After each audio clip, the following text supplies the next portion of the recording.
Live first from NASCAR Craftsman truck racing from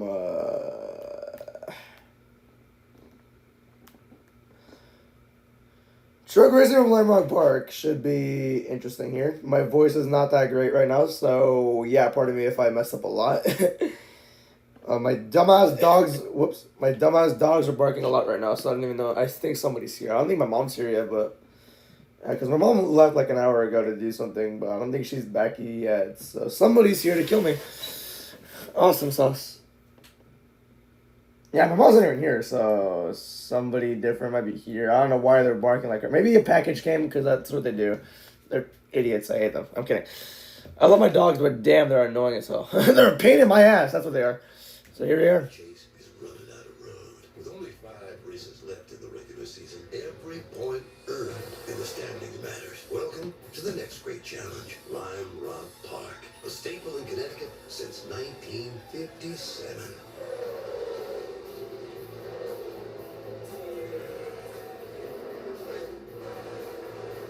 We've got the Sam Posey and Paul Newman straights, big and West Bends, and you can't forget about the downhill. There's nowhere to hide here with 33 other hard-nosed truckers on this track.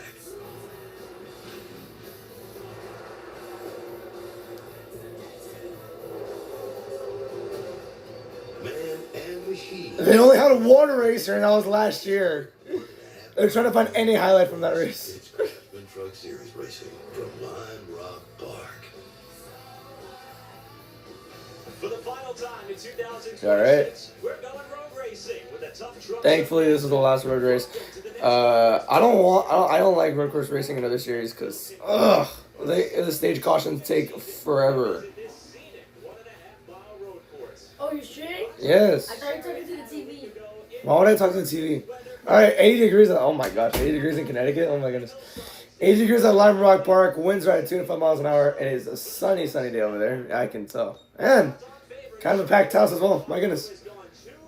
Didn't really expect that one. Here's the pole sitter Lane Riggs. He's a truck series chase leader. Would love to get another good day of points. Meanwhile, here's Honeycutt starting third. He's second in the chase standings. Would love to catch up to Lane Riggs and take the points lead if he can. Here's Parker Kligerman starting 16th. He's not going to be commentating for the Atlanta race now that I think about it. Unless you can get down there when this race is over, but I doubt it because qualifying happened earlier. And the truck booth is not even there. It's Eric Brennan, Todd Bodine, and Michael Waltrip. So yeah, they're at a studio in Charlotte, so they're going to miss everything right there. Man, Fox is insufferable, man. It's alright though. So Eric Brennan is on commentary. I wonder. Yeah, you know what? I'm not gonna question it. So this is a 1.4 mile road course. The Sam Posey straightaway is the front straightaway from the start finish line. Turns 1 and 2 is known as Big Ben, and then 3 and 4 is a left. Turn 3 is a left-hander. Turn 4 is a right-hander. And the Paul Newman straightaway going into turn 5, which is uphill, and then going down the long straightaway into turn 6, which is a west bend, and then going down to turn 7, which is downhill, and then easily back to the start finish line. So it's like Watkins Glen, 7 turns, not that long, kind of simple to understand. So yeah, I've never seen a Lime Rock Park race though. Last year they had one, but I didn't see it because I forgot what I was doing that day. So yeah, will we come back next season? I have no idea. So let me just enjoy this race today. Hopefully it doesn't take long like the San Diego race did. So yeah, we'll see what happens though. All right, pre-race ceremony is about to begin. Let's do this. Ladies and gentlemen, please rise as you are able and remove your hats. And veterans render a hand salute as the Connecticut State Police Honor Guard presents our nation's colors. Please remain standing as Kyle Froman from Motor Racing Outreach provides today's invocation. God, you are so good to us. It's hard to be in a beautiful place like this and not see you woven throughout. But I don't see you just in nature. I see you in your children that have filled this place today. I see you in the gifts and the talents that you've given each of us that bring us together for this event. We invite your presence to be with us. I pray that it would be one of strength and one of safety as these teams compete, as these officials steward, as these safety workers protect us and us as we take in the beauty of this event. We recognize we can't do what we do without brave men and women all around this globe doing what they do. I pray that your presence be with them as well, and that you continue to sustain and protect them. God, today, May we see you in all we do, and may we honor you in all we do. It's in your son's name we pray. Amen. And Amen. now, here to perform our national anthem, please welcome from the Connecticut State Police, Troop Earl. Oh, say, can you see by the dawn's early light what so proudly we hailed at the twilight's last gleaming, whose broad stripes and bright stars through the perilous fight o'er the ramparts we watched were so gallantly streaming, and the rocket's red glare, the bombs bursting in air, gave proof through the night that our flag was still there. Oh, say does that star-spangled banner yet wave o'er the land of the free and the home of the brave? Projector. The Lime Rock crowd saluting that rendition of our national anthem as the drivers get set to climb into their trucks. We'll come back and fire the engines from Lime Rock next. Okay.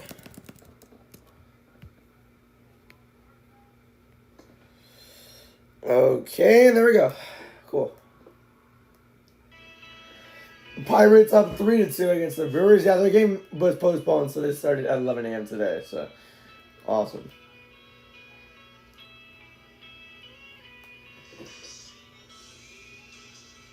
Okay, let's doom scroll. Yay.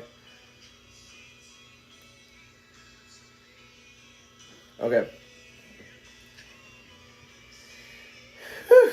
All right, let's see. What is this stupid reply to? NASCAR fixes the car for him to win illegal cars. This is not the year to be calling the Chevys illegal cars. I don't think Chase is really the golden boy anymore. I don't think people really care that much about him. If it's rigged, then Chase Elliott should have like 5 to 10 wins already this year. He's nothing but mid and cup. This guy, F1 man, of course. Bullish strategy for a Reddick fan to cry about illegal cars. There's no illegal cars. People are just stupid. Toyota's just good. Oh my gosh.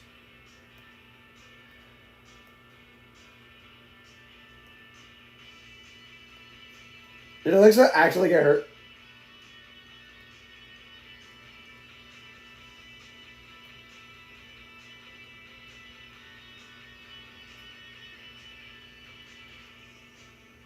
Holy crap, I'm gonna block this guy. Yup, it's a MAGA. Of course it is. Of course it is. I hope Alexa's okay. I mean, Alexa Bliss, hold on. Esmeralda Valdez home run to give the Pirates a lead. Alright. But yeah, what's called like SmackDown last night. There was an angle where Jade Cargill injured Alexa Bliss. Now it was obviously like not real, but it looked real for newer fans because yeah, Alexa does this thing where she's double jointed, so she can do whatever she can with her arm, and it's not actually injured. So it looked like it was out of the socket, but it really wasn't. But yeah, it just was a good job. SVG and hold on. SVG and Austin Hill had their speaking earlier. All right. Racing enthusiasts ever since. Now in the second year in a row. Yeah, I'm kind of yapping about this, but Series, and Yeah, Alexa Bliss is double jointed, so she was able to make the injury look very well, very real and very good. So, props to her. All right, it's a nicely crowded venue at Lime Rock over there. How was it last year? I'm not even too sure. Mike Joy. Connecticut has a lot of racing history. When I grew up here, there were 9 active racetracks and a drag strip. Now, some of them fell victim to urban sprawl, but there are still 3 operating ovals and 2 road courses. Wow. Plainville, Candlelight, Riverside, Cherry Park, Sabin Rock Speedway, Danbury Race Arena. Wow. As it does today. Active tracks today: Thompson Speedway, Stafford Speedway, Waterford Speedball, and Lime Rock Park. Wow, that's really cool. You had to work last year, you couldn't be here. And today you're suited up, you're ready to roll. What does it feel like?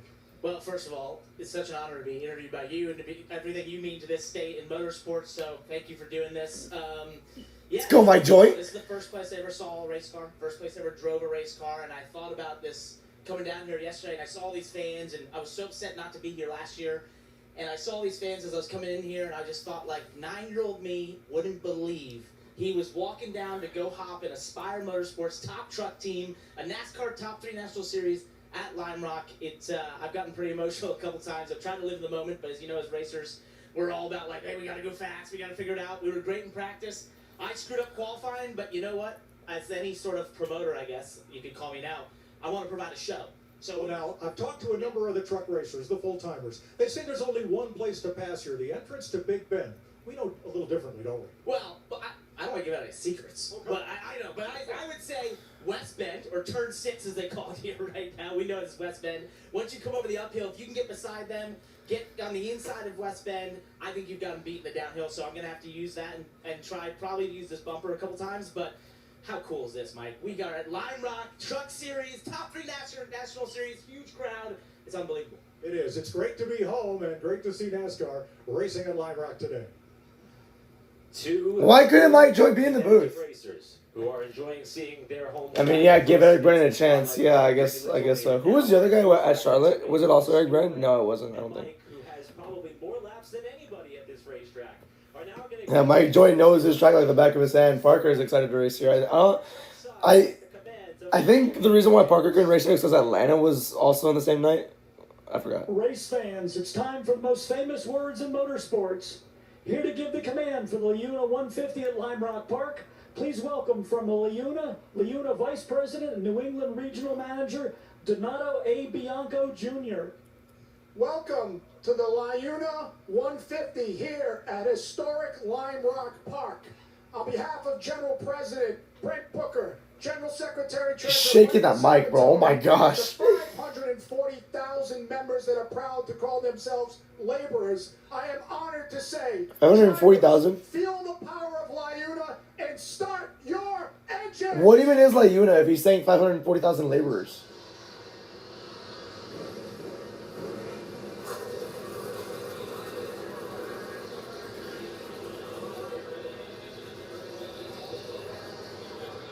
trucks come to Someone, who's in that Toyota? He just gave a thumbs up to the camera. Engines are fired for Lime Rock Park. This is my first time seeing this track, but Mike Joy's 500th time seeing this track.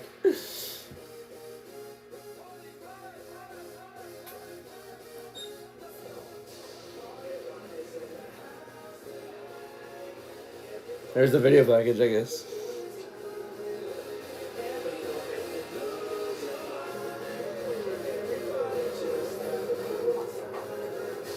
Lime Rock.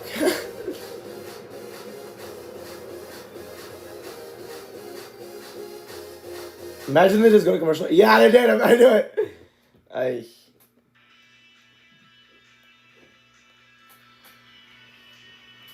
It's not letting me follow the race. This is not the race.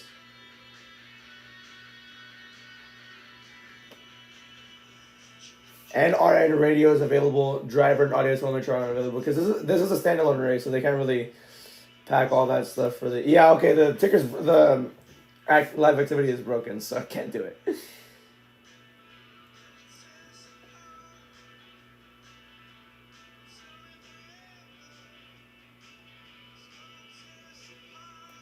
Forgot Hocevar used to do like right hooks for no reason. Damn, forgot about that.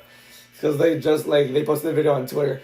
He did a right hook on somebody. I think it was a 17 truck. I think at Martinsville, and he messed up really, really badly. So Hocevar, Rhea Ripley confirmed that she has a slight tear in her meniscus. Unsure what the return timeline is. Quote, I hurt my knee. I got a slight tear on my meniscus, so it's healing. It's getting there. It's getting stronger. I just can't bend it very well. Kind of need to bend, guys.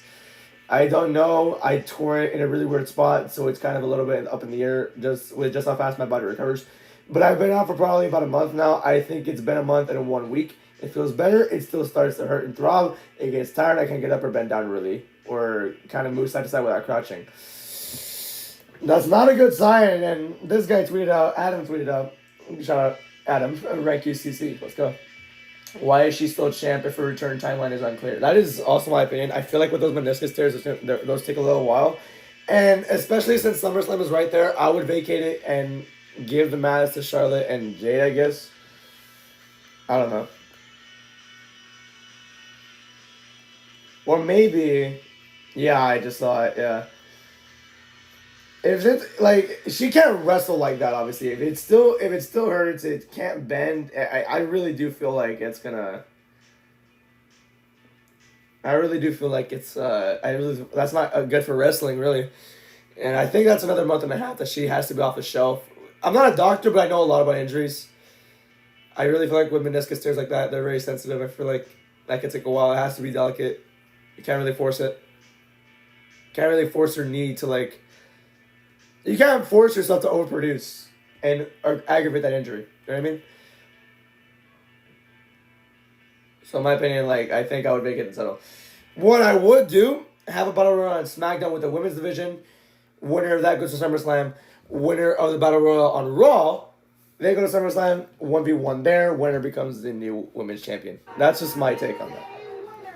One more tweet here I'm going to mention out. Name that MLB player. He was in the Reds from 2010 to 2015. 2016 years in the Yankees, got traded midseason at the Cubs, won the World Series. Went to the Yankees from 2017 to 2022. Royals in 2023, Rangers in 2023, Pirates in 2024, and now he's in the Red Sox. That's easy for me to roll this. Chapman might go! Sorry for yelling. They're showing Lane Riggs versus Kaden Honeycutt for the regular season title. That's coming up. There's around 4 races left, I believe, of the regular season, so we'll see how that goes.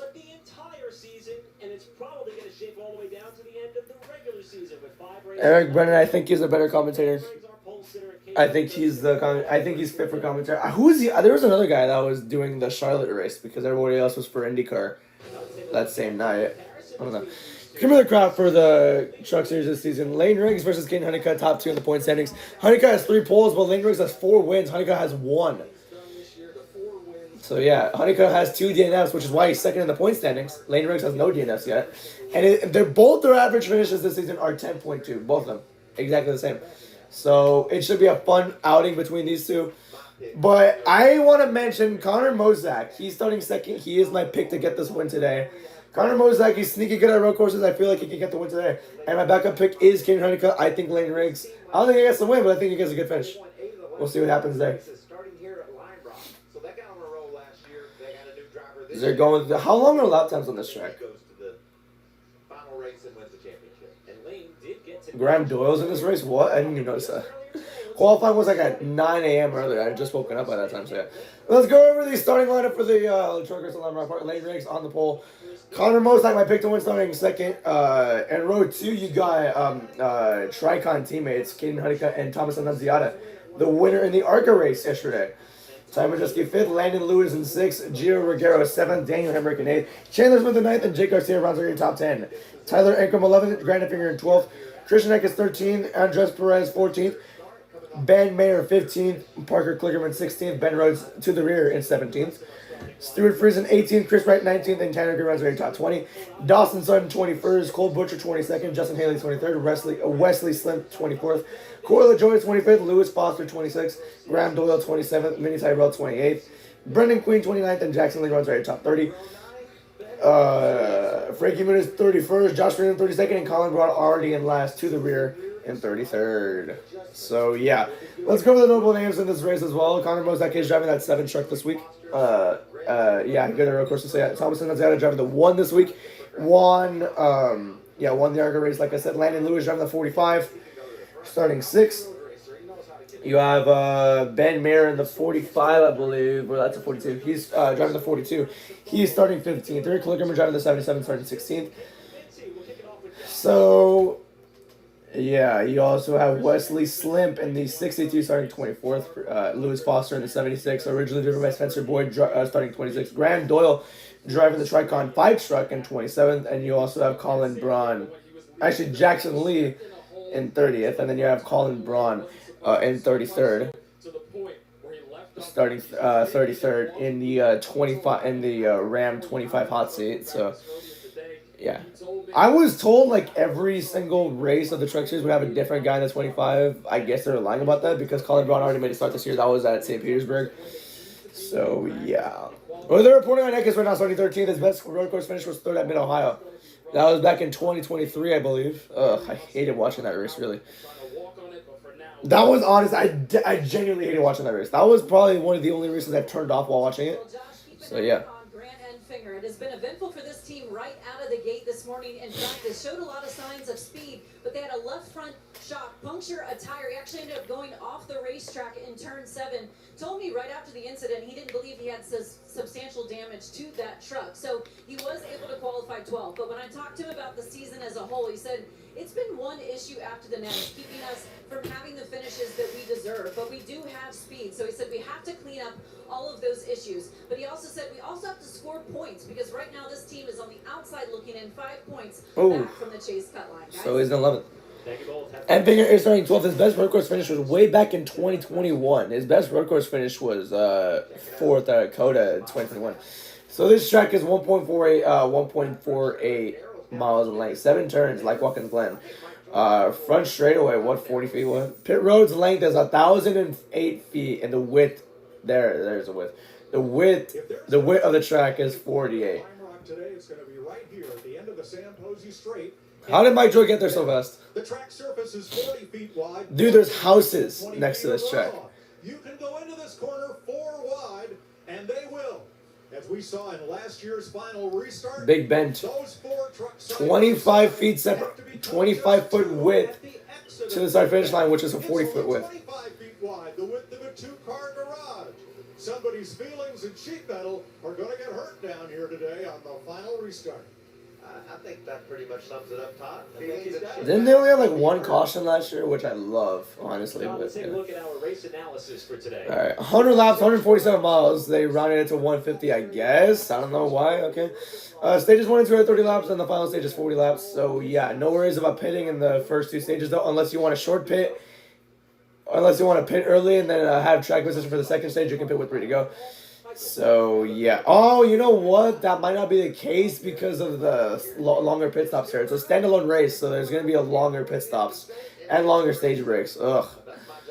But yeah, that's gonna be very interesting to see.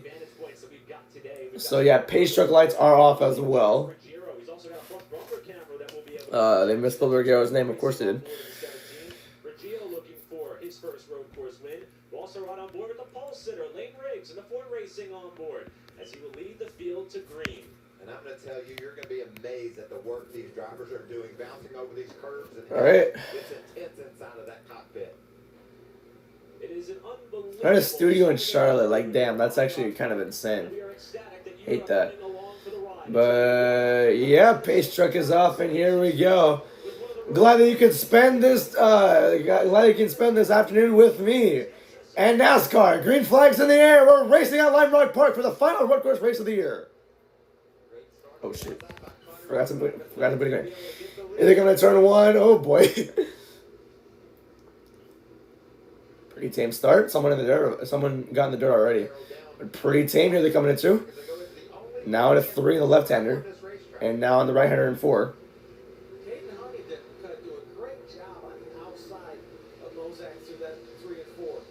Alright, here they come down this little long straightaway here. They come down to turn 5. How long are laps here? If there's 100 laps here, how long are laps? Are they shorter than Watkins Glen or what? Oh man, someone went off the dirt right there. I think that's a 45 of Lennon Lewis right there. That's in 5, and I hear they come in 6. Oh, that's turn 7. All right. Oh, that was a quick first lap. My goodness. All right. Lap 1 complete. Lane Riggs the leader. Show the intervals, please. Damn. Okay, there we go. You can see who's where now. There's a battle between Rigero and Hemrick. That's for 7th place already. Getting pretty aggressive early on. That's why they're focusing on him. Pretty much a very tame start for this series. Oh, man. Here they come with the right-hander in 4. Now, there you go. Now this long straightaway to 5. I literally learned this track so easily. My goodness. It's kind of funny. Now here they come in 6, and now they're going to get to 7. Is lap traffic possible here? Because lap times are quicker than I anticipated.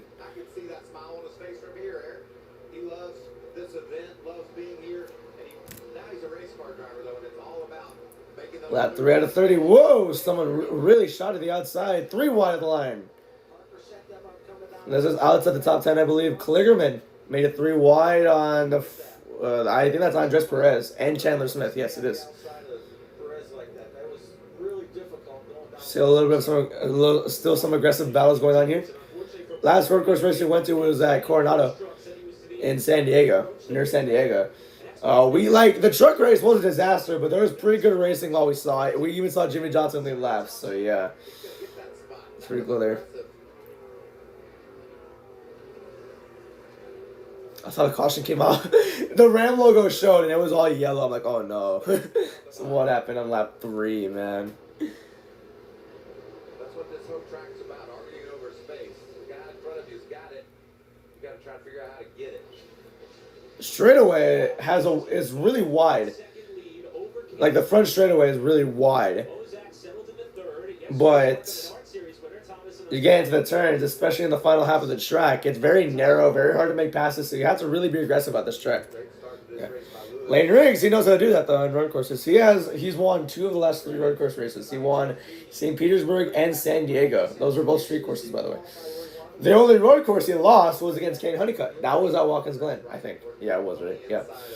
Was at Watkins Glen against Caden Honeycutt. So, yeah, and this is another road course right here. Can Honeycutt get the win? I really do think he can. I think street courses are where Lane Riggs are better at. Lane Riggs is better at, but road courses, that belongs to Honeycutt, in my opinion. Oh, there's smoke off of 7. Damn. They just hit the dirt like that. Lap 5 now. I really, like, when I pull up the NASCAR app, I really want to see how long those lap times are. It really intrigues me. Like I said, I have not seen this road course. I have not seen racing at this road course ever. So, yeah, last year was the first year they came to it. I didn't see it because I think a pay-per-view was going on at that time. I'm not even too sure. I'm going to look at it later, but...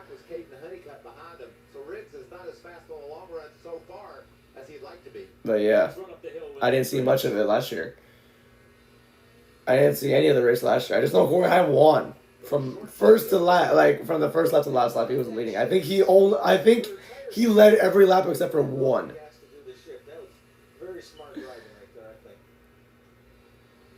So yeah, that was last year's race. I wonder what this year's race is going to provide.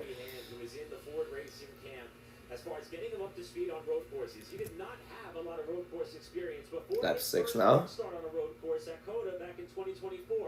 He said specifically, Joey using stock car terminology like loose and tight. On board with Lane Riggs right now. He's got an 9-10 gap over Caden Honeycutt. 8-9, I'll say that.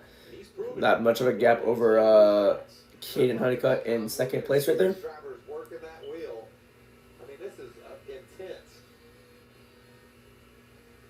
This is going to the forest. That's a beautiful aesthetic as well. Just racing through the forest. It actually it looks very calming, especially because you're in front. It's pretty cool. Yeah, there was a lot of promise, obviously, for Ty Majeski going into this race, given his past success on road courses. He just came on the radio, though, and said his cool suit is not working. Oh, right no. Now, guys. It is 83 degrees right now at Lime Rock Park. So, Michael and Todd, what is that like when you don't have a functioning cool suit at temperatures like this? Well, I'll tell you what, Caitlin, ran those truck races back in 22, and Las Vegas Speedway, I had a cool vest. The first time I ever had one, and my car chief forgot to plug it in. Yeah, that's the problem. So Oh, I had man. nothing, and I'm going to tell you, I was miserable. At the end of the race, I poured me out of the seat and fell on the ground. And just think about this, Caitlin and Todd. These guys, we see how hard they're in there working. Road courses are the most physically demanding tracks. Physically demanding, that is true, and especially because it's 83 degrees over there. So you're already like working yourself up by driving a road course. It's all these turns. There's only 7, but that's still a good amount of turns. It's still a lot of patience, it requires a lot out of you. So that just gives off more adrenaline, and with all that like physicality behind the wheel, you're sweating, and with the cool suit failing, that really hurts you more. I thought Connecticut would have better weather. I mean, we've been in a heat wave for like over a month. Over here, it's like 115 every day. So glad NASCAR doesn't go this far south, but damn, that's important. Like, that's crazy. Tom Medeski currently 5.8 seconds back. Maybe he can get something replaced or something to help during the stage break, because the stage breaks are very long. So yeah, hopefully Medeski is all right until then. We'll see what happens there. Focusing on Annunziata right now, 4th place, 3.6 seconds back. He won the ARCA race yesterday. That was the 2nd career win. He won the Lime Rock race at ARCA last year too, or ARCA Lime Rock race last year as well.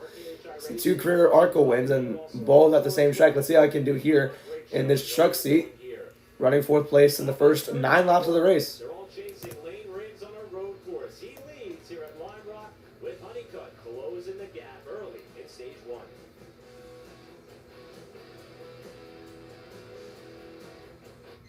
And it's full screen of wow. Okay, wow. Of course, the TNT has a full screen as well. But for other people, it's like picture in picture. For my local stuff, I guess it's all full screen. I don't know why it is, but okay.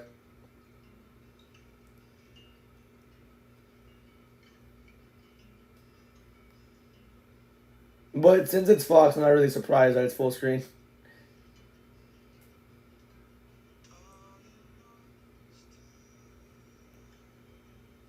The longer you look at the worse it gets.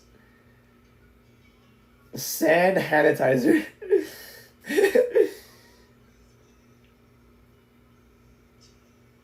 Oh my gosh.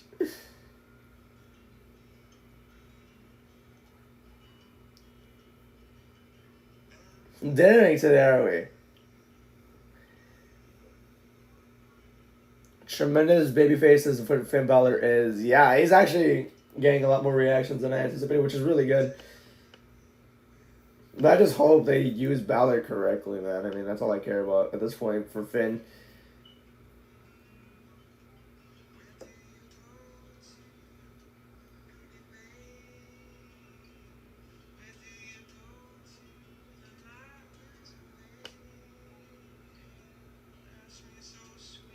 After 17 minutes, the meeting between Austin Hill and SVG and NASCAR has concluded. SVG described the meeting as interesting. Yeah, I don't think this is over because apparently, I don't even know what Hill said. I'm not going to watch the video because it's too long, but yeah. South Frelick home run that gave the Brewers a 5-3 lead in the top of the 5th inning.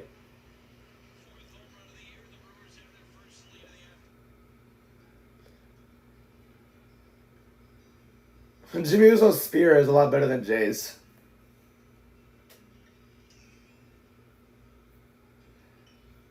Jimmy Uso's gear last night was really cool. The Naomi tribute was pretty nice.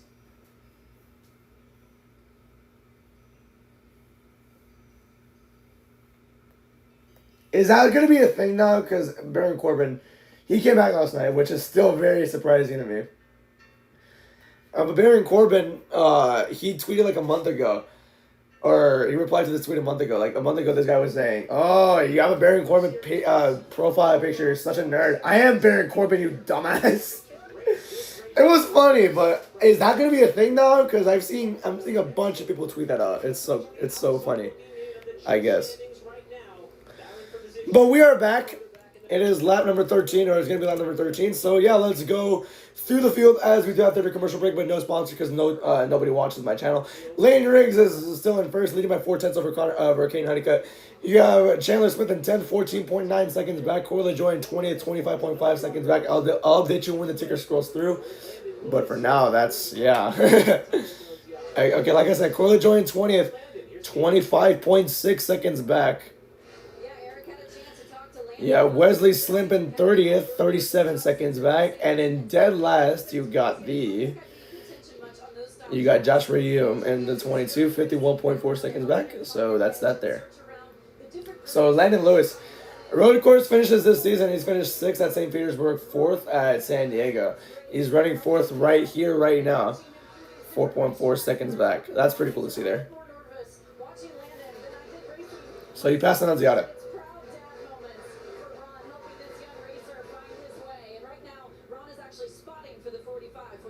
Ron Hornaday spotting for Landon Lewis. That's pretty cool to see there. Honeycutt has kept the gap up. Has kept the gap within a second on Lane Riggs. He actually is now gaining. He's half a second back. He was 3/10 back before commercial break. So slowly but surely gaining spots. So yeah. So here comes the question. Do you do the short pit here like you do in every road course race? No, because since this is a standalone race, pit stops are, I think, a minimum, or I think pit stops at minimum are 1 minute long. So I'm not risking all that. I'm just going to stay out, take the points, and then, yeah, pit under. I mean, everyone's required to pit under the stage yellow, so, yeah. That's it there. So I don't think it's really that much of a debate.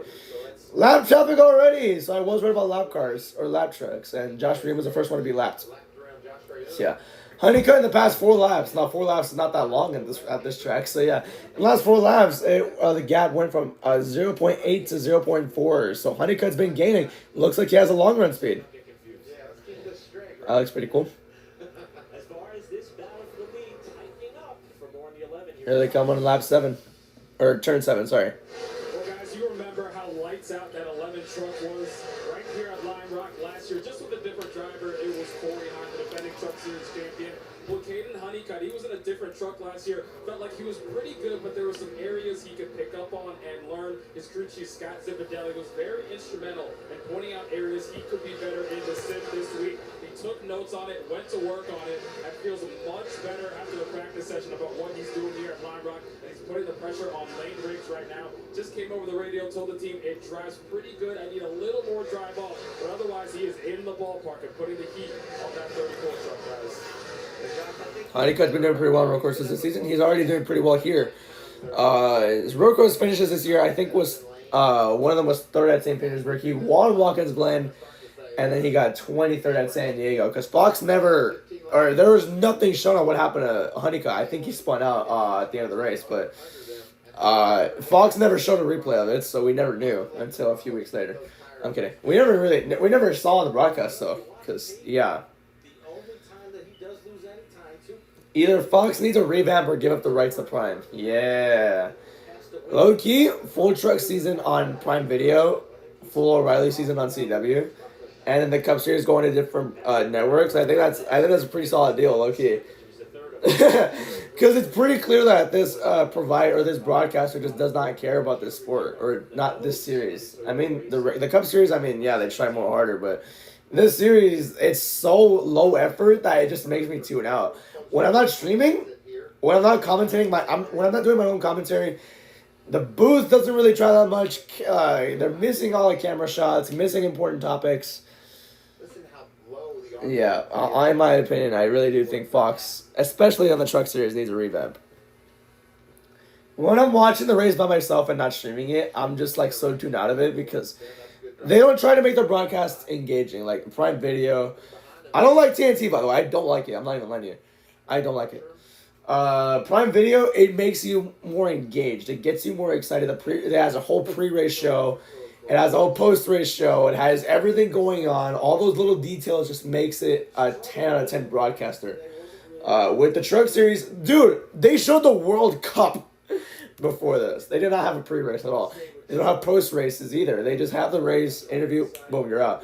Meanwhile, Prime Video, They have their own post-race show. In NBC and USA, too. They have their own post-race show, like, disclosing every single little detail, every notable event that happened in the race. So that's what I applaud them for. I want a broadcaster that at least cares about the sport. This, in my opinion, Fox doesn't. So, yeah. But enough complaining now. I have to still watch it, so... yeah. And I'm doing radio style, and I think I'm doing better at info more than Fox, low key. So that's fun, I guess. But yeah, the All-Star game is on Tuesday. I am going to be streaming that one as well, radio style, obviously, because I can't show any of this. People always ask, "Oh, show the game." I can't show the game. You're just stupid. But I can't show anything because it'll instantly flag me and terminate my channel. It happened to my last Twitch channel. It almost happened here. My account got suspended for like 3 days. Because I did that once. Even audio is a little bit sketchy for me because what's it called? For WWE pay-per-views, I had the audio too loud one time and it actually flagged me and it suspended my account. So yeah, one more and I'm gone forever. So I have to really take it easy. Might be in relation to the door thing that Honeycutt has on the left side of his number 11 truck. Noticed that a couple laps ago. Landon Lewis currently 4th, started 6th. There's that 45. What lap times he's putting down? 55-second last time, so less than a minute. So that's cool. So less than a minute are the lap times. 55.6 was Riggs' fast lap time, but Honeycutt's is 55.5. It's not last lap, it was the fastest lap they've set so far. So far, yeah, it belongs to Kate and Honeycutt, but I want to see last lap time. I don't think the fastest lap is really necessary to show here. So yeah. Imagine they go to full screen commercial again. I would really get mad.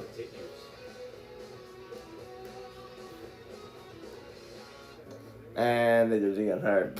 Awesome.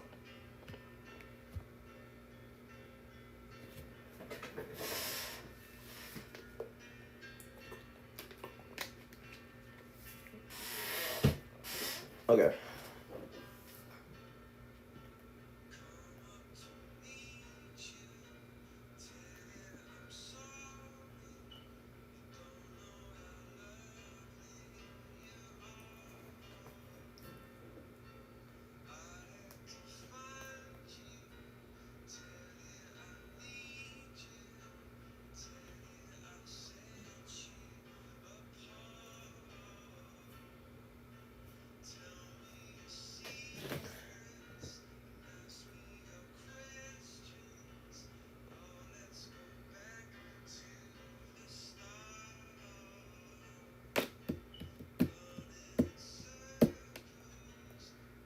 Alright. Candace got a segment on SmackDown last night with CM Punk. Candace got a segment with CM Punk telling her to get back in the ring and do what she's best at. Give her a push. Yeah, really. What are we doing, dude? Like, Candace and Johnny, especially Candace, both of them don't deserve this. They're really, really good. So why can't they get a good push? I have no idea. Why can't Johnny wrestle? I have no idea. What I feel like, if they're going to let this drag out more, what I would do, wait for the Carmelo Hayes and Baron Corbin stuff to subside with Trick, and then Gargano comes out, takes the title, boom. I would do that. I really would. So yeah. Damn, dude, I remember the Chicago race where clouds were crazy last year. I'm just now seeing it. Yeah, that host of our clip of him right hooking somebody. Now it's spreading all over Twitter and NASCAR community. It's time for the best race in the NASCAR Cup Series scheduled this weekend, folks. Indeed! I'm so excited.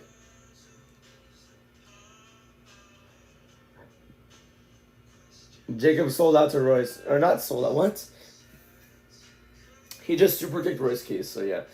Well, the White Sox have the first pick of the draft. Wait, hold on. Winds of up to 70 miles an hour brought down trees, branches, and devastated the property that this racetrack sits on. In fact, the main ticket booths were completely impassable. But somehow, some way, the track was able to garner enough support to get things race ready, and you would never know they were at such a deficit. In fact, they just got power back this past Wednesday, and the countless race fans that Wow, that's this nice. race and this race weekend, they get to enjoy this track on the beautiful property that it was before those storms came through. That's really cool. So yeah. By the way, the number one pick of the 2026 MLB draft, the White Sox have selected Roach Cholowski from UCLA. Congratulations to him. Hopefully he has a good career. Good luck to him. White Sox got him. The White Sox have been pretty, honestly, a lot better this season. I thought they were going to be in like the 70-win column. Like, I don't know. But they're over. I think they're at or above 500. So, yeah, that's above my expectations for sure. And the White Sox are near the top of their division right now. So, I'm honestly pretty happy for them. So, yeah, but back to the race right now. We're about to come to 7 to go.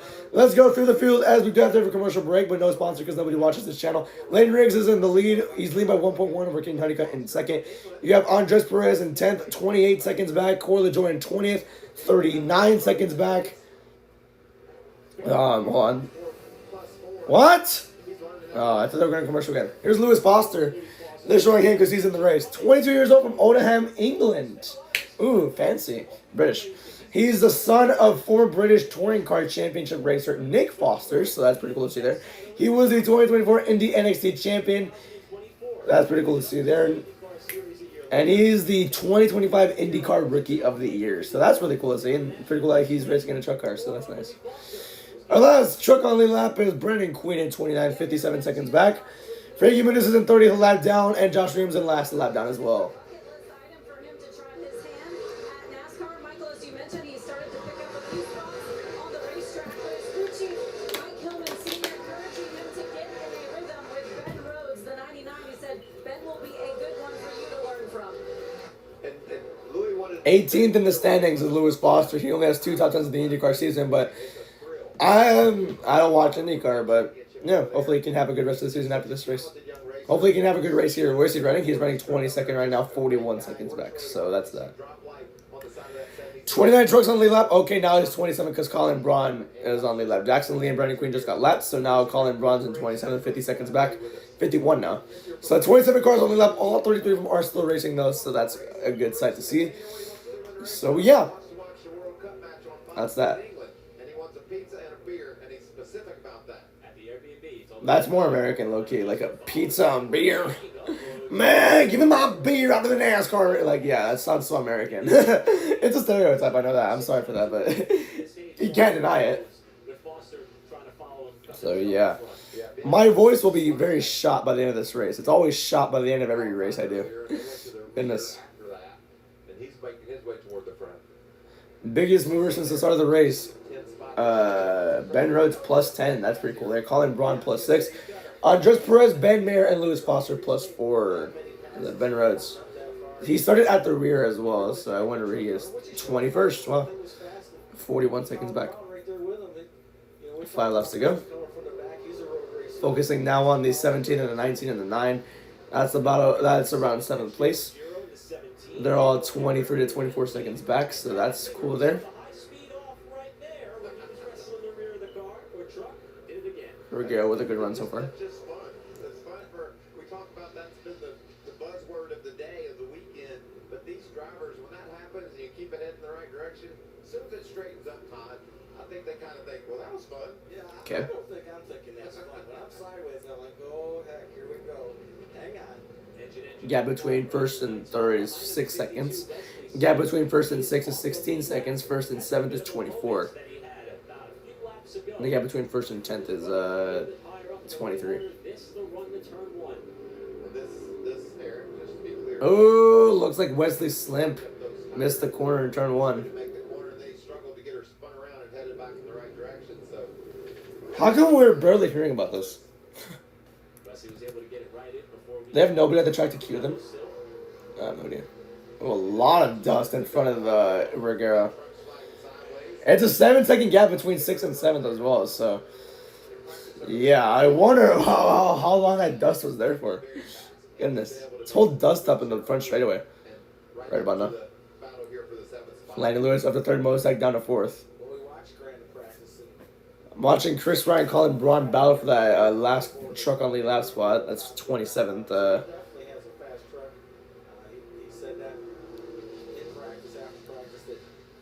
So yeah, Regero. Still focusing on Regero.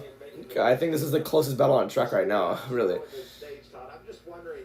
And they're all kind of separated too, so that tells you a lot. 3 to go. To just bump somebody out of the way. As time goes forward, as laps wind down, we're going to see more and more of that. Yeah, absolutely. The problem with the bump and run is eventually it's going to come back around. And That is definitely true. who you're doing it to, where you're Chris right now lap down, so now 26 trucks on the lap. That's Colin Braun. Colin Braun is the last truck on the lap. He's 55 seconds back.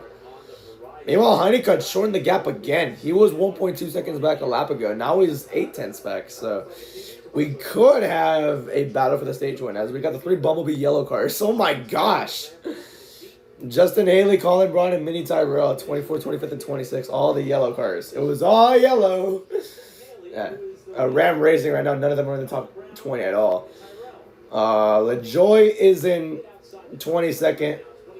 LaJoy is in 22nd. There's 24th, 25th, and 26th. Justin Haley, Colin Braun, and Minnie Tyrell, and then Brendan Quinton in 29th, a lap down. So that's Ram Racing. 7/10 now is the gap between Riggs and Honeycutt. Looking at that interval right now because they're not showing it on track. I don't even know what they're trying to show here. This is Jay Garcia. That's around 15th they're trying to show right there. Now the Ram trucks again. Oh, they're about to get lapped too. Ah, no wonder. They're kind of holding up Lane Riggs. This could be the catalyst for Honeycutt passing him. And points on the line too. I mean, yeah, it's 1 point, but hey, I always say this. I've said this since last year. Any point matters, especially under this format. He's going to lap Minnie Tyrell here. 5/10 now. Oh, yeah. I think this battle for the stage one's over. Yeah, he can't. He can't get around Tyrell, and Tyrell's holding him up, so that's going to be it for the stage, it looks like. Ugh. That cost him a lot of time. That's just timing.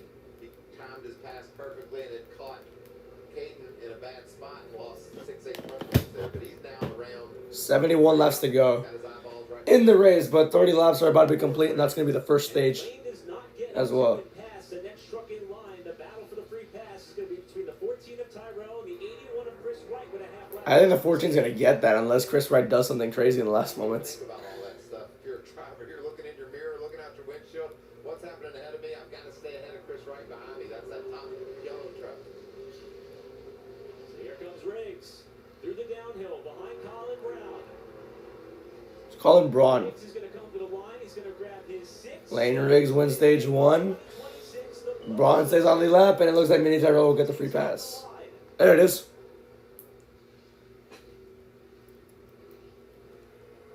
So Honeycutt gets second, Landon Lewis third, Mo second, fourth, and then Ziota gets fifth. Lane Riggs, stage 1 winner.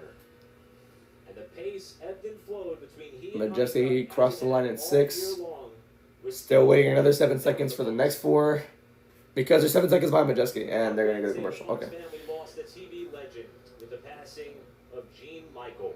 Oh. From Super Bowls to Daytona 500s, Gene was a steady presence as a video engineer. He was instrumental in bringing in-car cameras to NASCAR that have changed the way that we watch and enjoy the sport.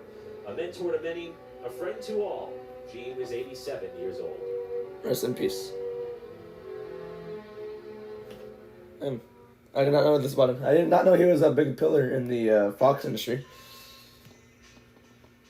He's a reason. If he was one of the catalysts for in-car cameras, like, wow, big props to him.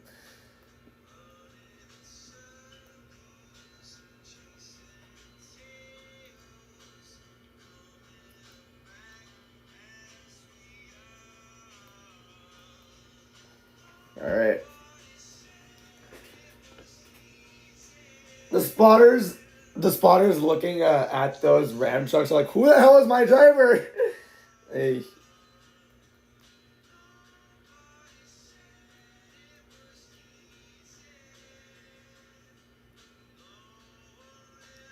With the second pick of the 2026 NBA draft, the Rays select Grady Emerson from Fort Worth Christian School in Texas. Yo, I think I know him. I've heard his name before. I think he came here to town once to do something. I forgot what though. La la la la.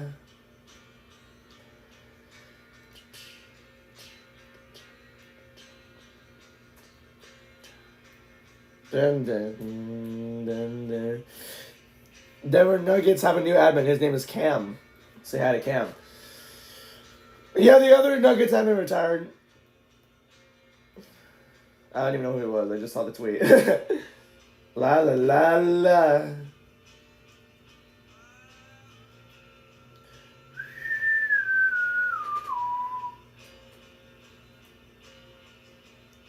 I miss Coldplay Summer so much. The last 2K leg was the most special concert like I've ever attended. I mean, I will admit, the summer while Coldplay was touring was at least eventful. Or not eventful, but like, it was... Yeah, no, it was eventful. The sound checks. All the sound checks, all the old songs they were playing, all the unknowns they were playing as well. I'm like, wow, that's really cool. They're not playing them live, obviously, because they never do, but... Yeah. But now, like... Last year, I would always question, like, why can't they play different set lists every night? I know why now. First of all, like, a tour set list has to stick around the entire time. Because, like, it's your chosen set list for the tour, like your main one.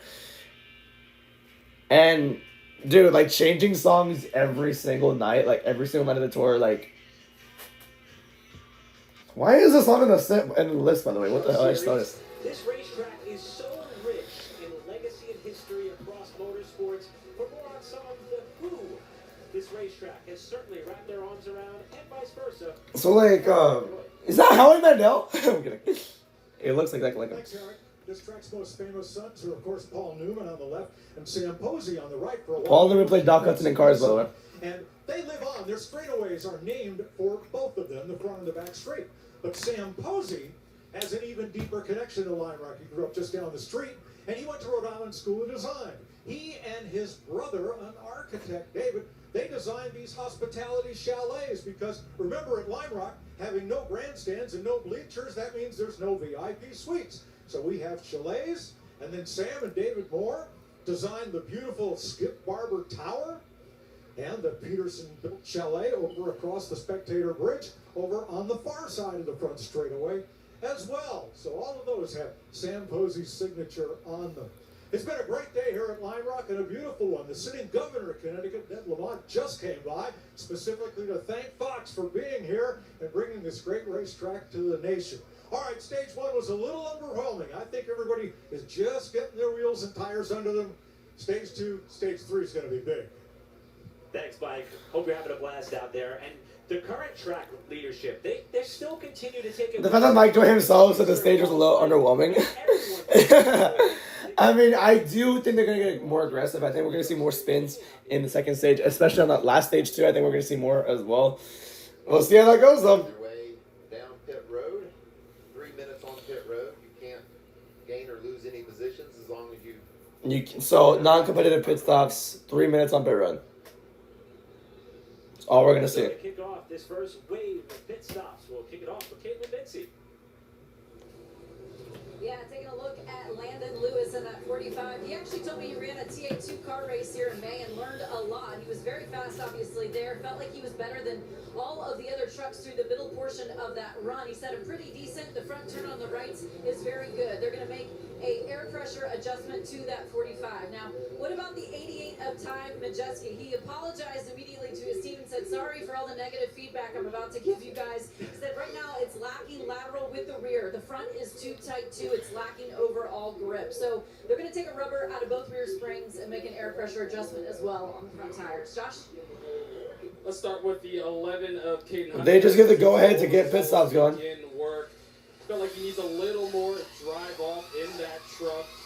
Said that he doesn't want to be freed up too much, so they're going to make a wedge adjustment. Said he feels like he's better than the 34 in turns 3 and 7, and everywhere else they're pretty much even. As far as the 34 of Lane Riggs, he did lead every single lap so far, but still some things for him to work on. Feels like he's getting too tight towards the end of the run in turns 1, 2, 6, and 7. Said he's just simply too free when it comes to the left-hander in turn 3. They're going to make some adjustments to help him out, but still a very strong truck right now for that 34. Thanks, Josh. How about Ty Majeski with, what do they call that, a polite letdown? I'm sorry for all the bad things I'm about to say, but here we go. Well, that's what a crew chief wants, though. He wants all that information. Tell me what you're dealing with. Very, very descriptive, please, and we'll see what we can fix of all that mess you're in. Honesty is the best policy when it comes to a driver relationship. Lane Riggs is all right. Stage 2, coming up from Lime Rock.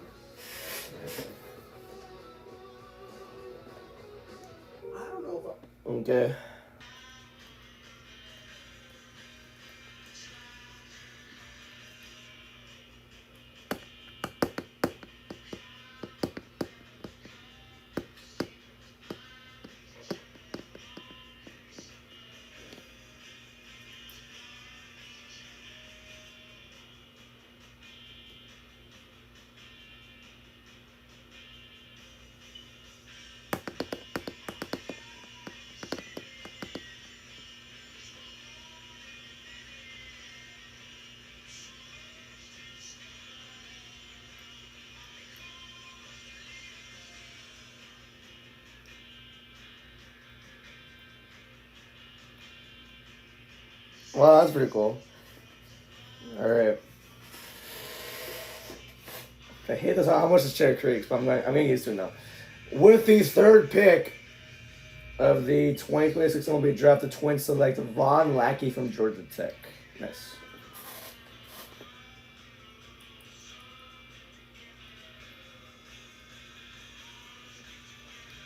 Okay.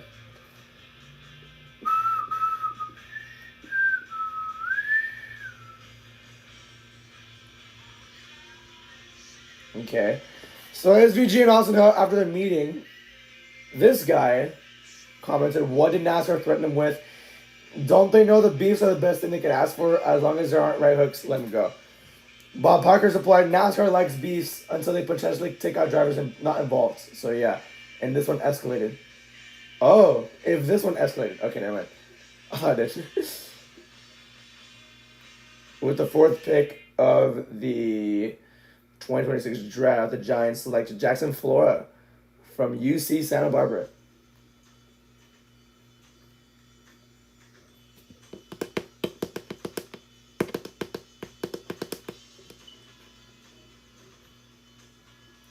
When Tiffany tried to take Dom Mysterio away from Liv Morgan and pissed her off, the way Liv looks back at it was funny. Like, she was all like, you're gonna lose. And then she just got so pissed off when Tiffany mentioned that.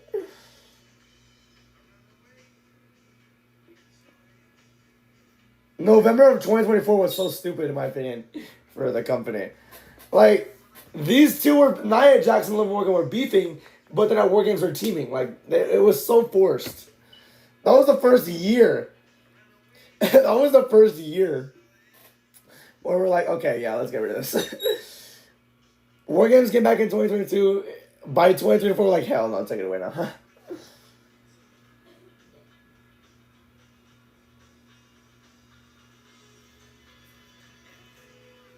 Alright. And from talking about the drivers. Oh, watch this. Alright. At the 2019 Royal Rumble, Nia Jax eliminated Mustafa Ali, but that spot wasn't originally for him. Another unnamed talent would not do the spot as they didn't want to be eliminated by a woman.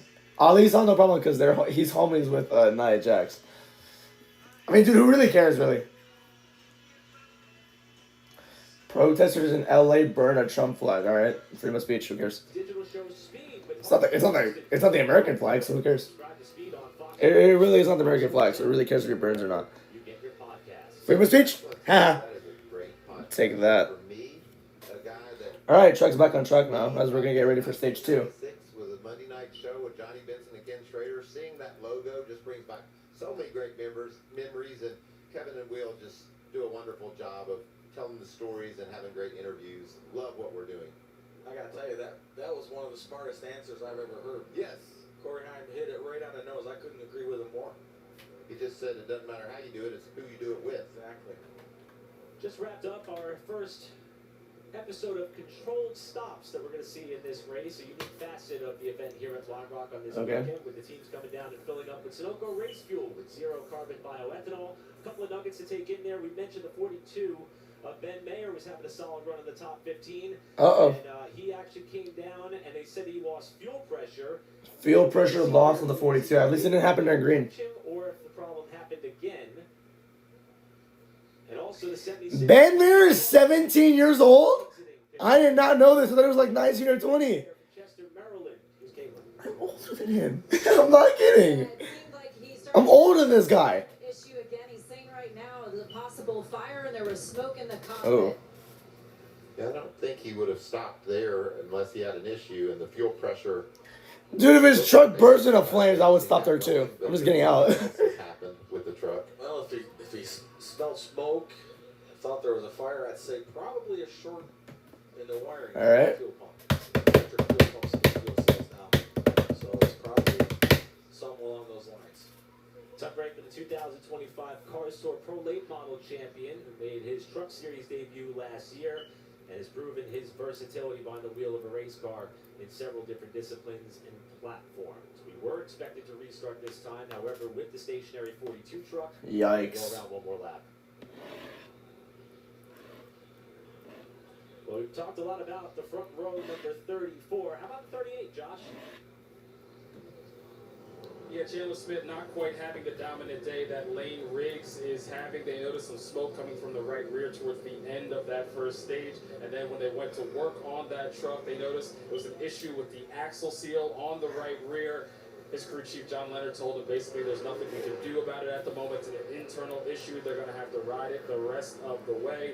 Chandler came over the radio and said, hey, it's going to be a long day. The team agreed it's going to be a struggle for them the rest of the day. But what, guys, can they do with an issue like that, or they just have their bed made the rest of the day?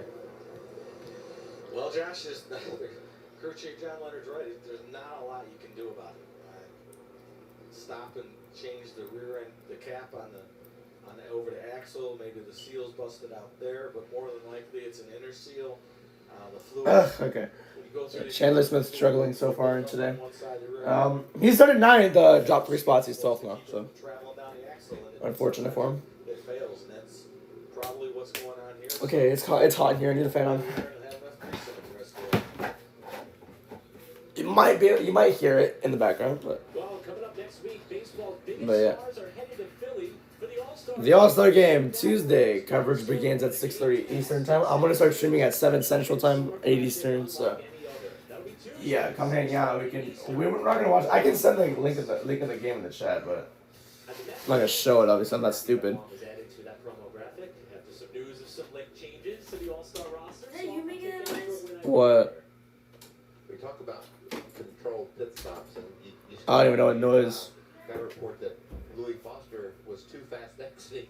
So What was it? things that make these pit I don't even know. stops really All right, important that you stage 1 points. Lane Riggs got 10. Kane Honeycutt got 9. Landon Lewis got 8. Mosak got 7. And then Ziada got 6. Majeski got 5. Rogero got 4. Hemrick got 3. And Pierre got 2. And Andres Perez rounded out the top 10. He got 1.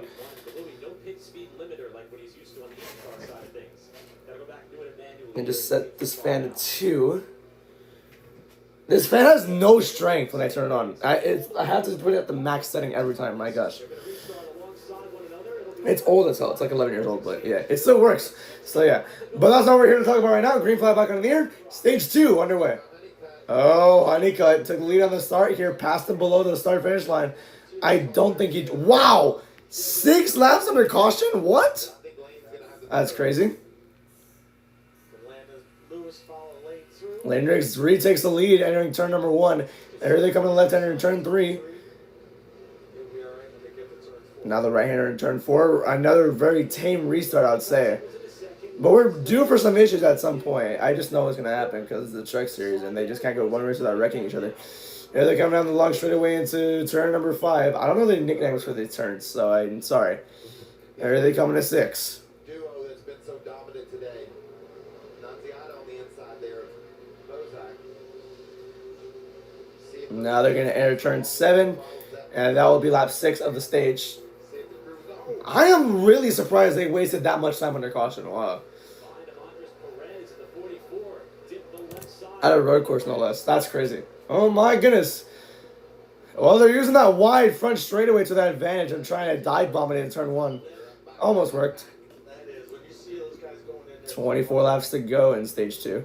It gets tight in a hurry, and something's got to give. Someone has got to give. 25 trucks remain on the lead lap. I think there's only... there's 32 of them still racing. Ben Mayer is on pit road right now. Josh Ream is 2 laps down, actually. So, that's something.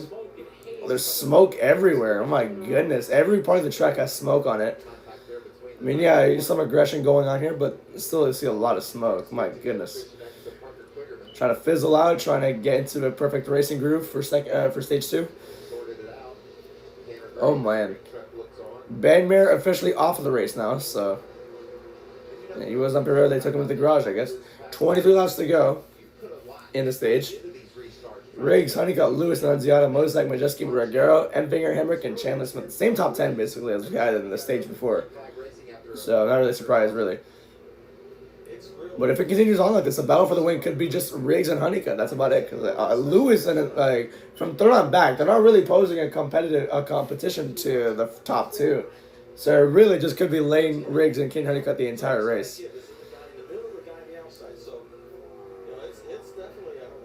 Honeycutt's been behind him. Like, he has not lost that much time at all. The biggest gap they had in stage 1 was only 1.1.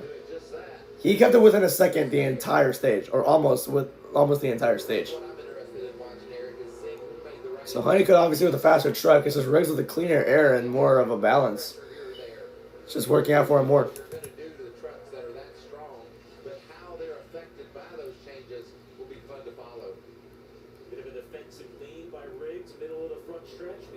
Reach on the gap now.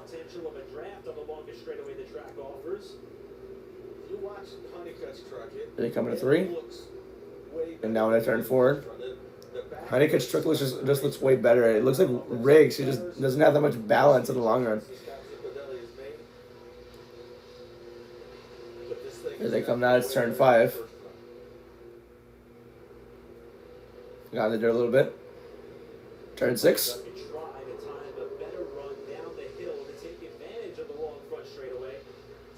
Now when it turns 7. Gonna be 21 to go this time by. Pretty much the same exact gap as they had the lap before, 3/10.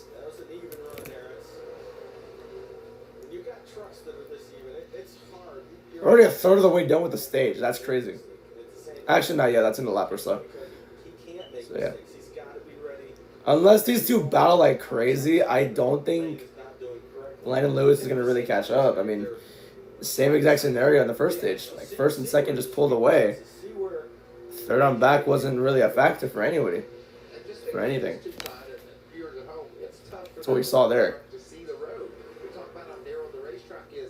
His vision is basically blocked by Lane Riggs, and he's got to figure out how to make those moves precisely with being able to see only about a half of what he's looking for. That's a great point, Michael. And that's where the visuals around the track, the guardrails, a tree or a sign, that maybe an outhouse, And Riggs on board right here. Yeah, that all becomes very important. Honeycutt try to close in. This battle for the lead is too good to take our eyes off it, so we're going to step aside, but you won't miss it. Nice.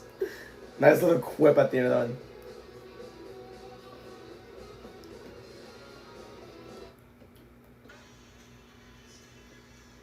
Same score. Welcome back to Apple News. I never clicked on the app. I don't know why it's telling me to look on Apple News right now.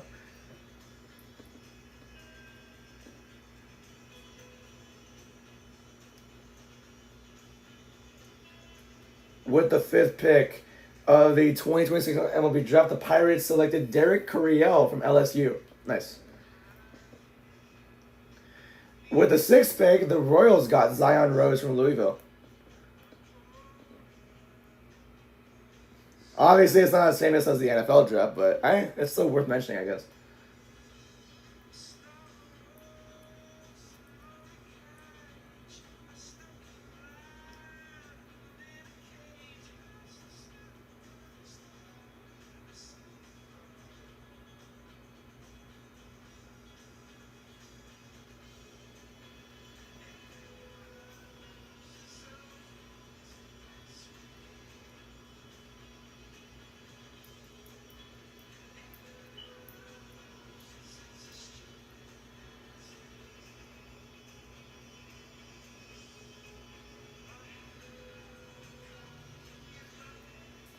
Alright. I think another game just started. Yeah, it's the White Sox and Athletics. Alright, back to the race. Sorry, I was checking notifications and messages. Alright, 18 to go. Gap has increased to 3 to 5/10. So nothing really, it's not that much, but increased, I guess. That's something to mention.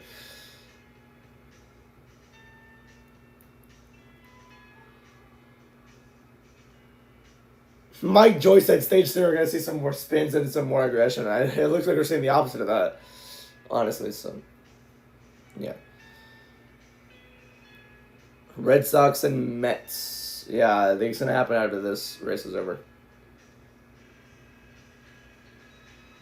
Messi's playing. But it's after the Norway and England game. Harry Kane versus Holland. And then Messi for Argentina. Oh, they're just going to show Messi? All right, bet. Argentina versus Switzerland. Okay, Shrek Series promo. What race are they advertising here? Because they're showing it on board. There's nothing to talk about. North Wilkesboro next Saturday. Oh, it's 11:30 a.m.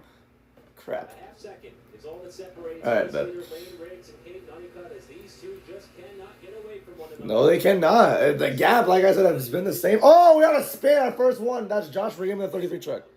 He's like, oh, that's Frankie Muniz, the guy from Malcolm in the Middle.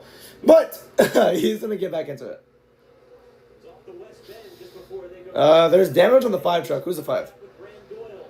Graham Doyle. Okay. Interesting there.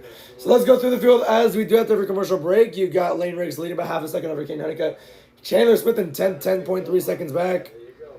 Justin Haley in 20th, 19.3 seconds back. As I'm looking at the replay right now, it looks like Graham Doyle just kind of overdid the corner and spun out the 33 of Muniz. That's why he got the damage on the left front. But it doesn't look like it's affecting the truck too much, so that's good. Mini Tire Bros, the last truck on lead lap in 25th, 26.4 seconds back. Graham Doyle's on 30th lap down. Our last truck a lap down is Frankie Muniz in 31st. Josh Green was 2 laps down, and Ben Mayer is off of the race in 33rd. So that was through the field. As we do after every commercial break, but like I said, no sponsor because nobody watches this channel. So shut up. 25 trucks remain on the lead lap and 32 still race. So they're showing something from practice. Same thing with Graham Doyle again. Yeah, once again overdid the corner and spun it out. Oh, that happened twice. Okay. Yeah. So that's happened with Doyle twice in practice. So what happened there? He overdid the corner and wiped out the 33 by accident. Caution's out anyway, so we'll see what that is. Do that than just be slow. I want to go for it. And the caution is out, and it's a problem for Ty Majeski. No, that's not. Oh wow. Oh my gosh. Where's he at? Big bend and is all the way out by the tire pack, it appears. What the heck?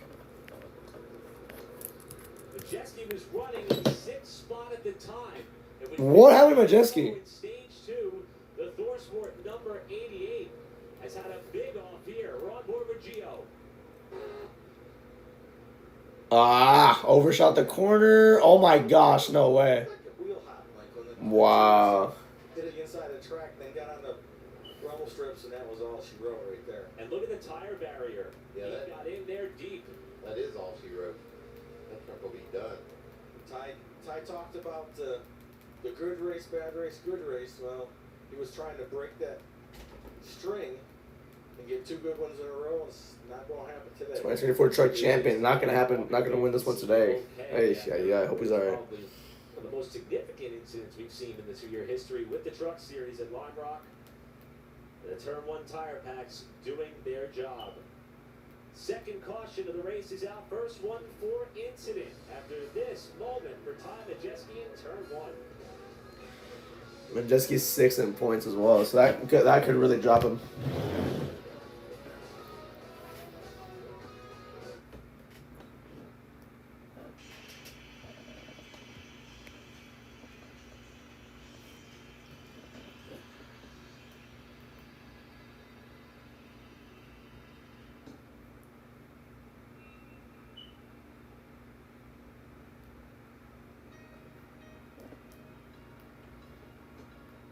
Okay.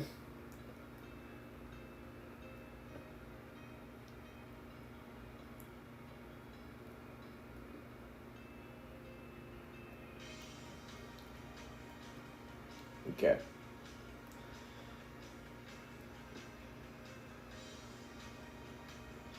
With the 7th pick of the draft, the Orioles select Eric Booth Jr. from Oak Grove High School in Michigan State. Justin Robleski has been named to the NL Arsenal team. He replaces Chase Burns on the roster. Megan, I played singing.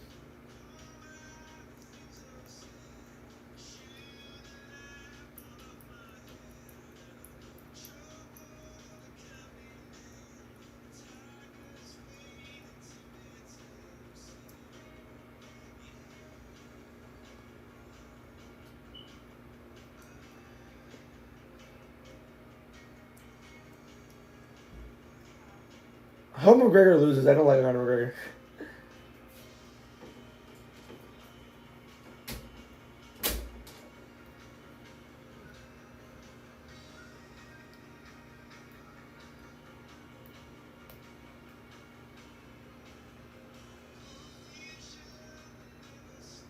Okay.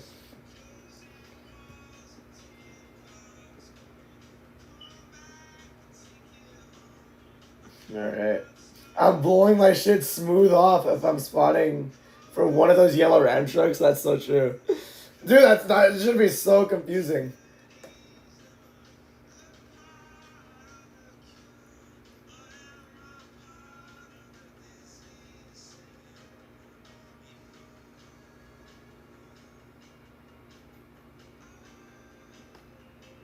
Yeah, Rhea confirmed earlier that she has. I think it was during Power Slap that she had tearing her meniscus. So, yeah. With the 8th pick of the draft, the Athletics selected Drew Burris from Georgia Tech. Nice. Get Braun away from them geeks on Raw. Yes! Braun Breaker Bearing, Corbin Bearing, hell yes.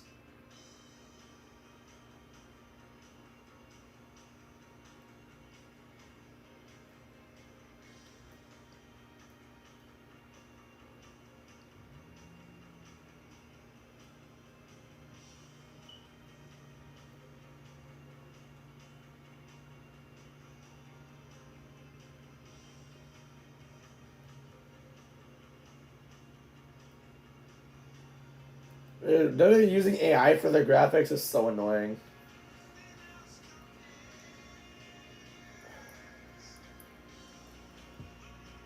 John Cena shouts TJ Wilson / Tyson Kidd for his birthday. Happy birthday to him. First caution, because I don't count stage cautions as actual cautions. Chandler Smith Dumper Road. Wonder why. We've also documented the struggles for Chandler Smith as his problems appear to be getting worse. Well, it's a great time to figure that out. I mean, they weren't going to be able to possibly finish the race, and the team is looking the situation over.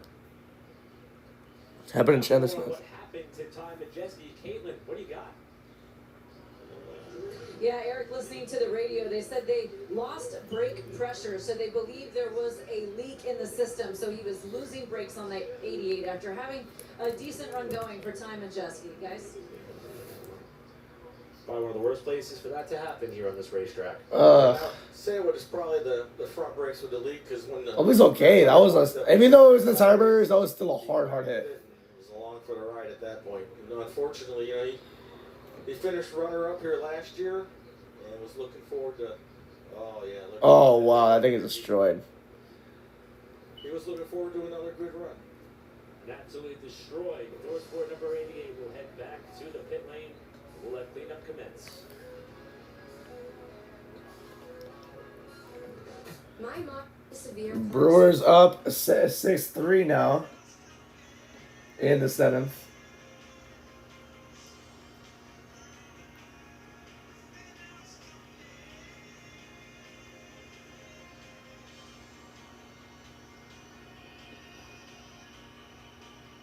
Mello caught himself lacking. Well, damn.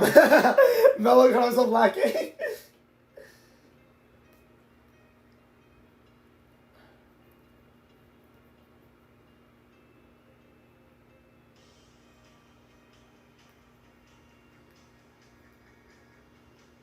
That's so funny.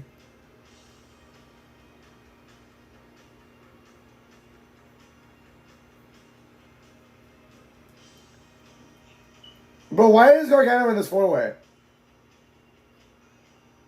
Your life depends on one pick. Who wins this fatal 4-way between Cena, Triple H, Gargano, and Roman Reigns? Probably Cena or Gargano, low-key.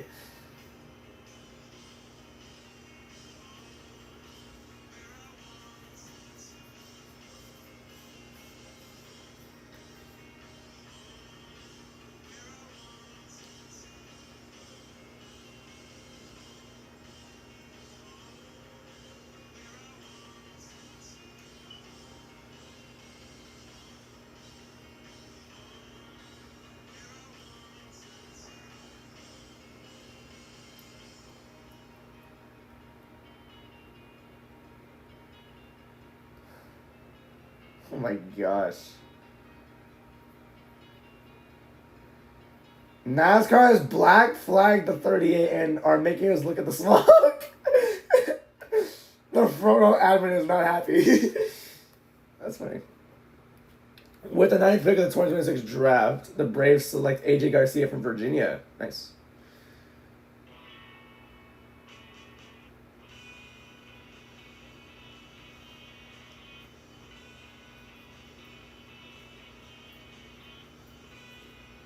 Crest of Waves. Love this song.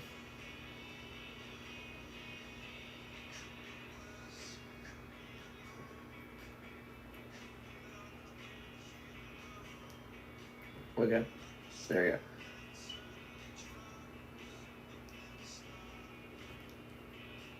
go. Okay. This is, well, we have fired this admin. Nah.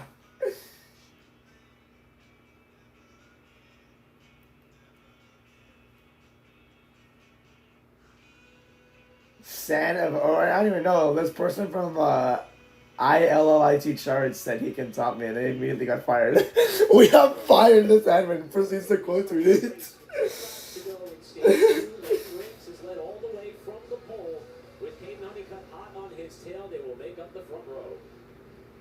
See what we can have happen here on this restart.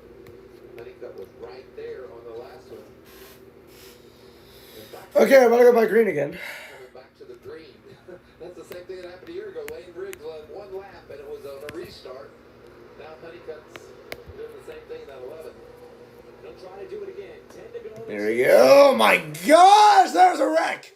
And Larongo's landing Lewis gonna get by it. What was that restart by him?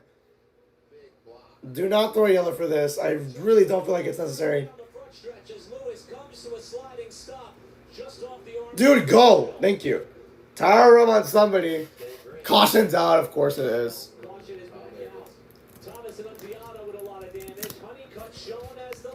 Honeycutt to the leader. That's pretty cool. That's dumb as hell. What the heck? Is there debris on the truck? Like, why'd they call it? Why'd they call the yellow? 9 to go apparently. Wow.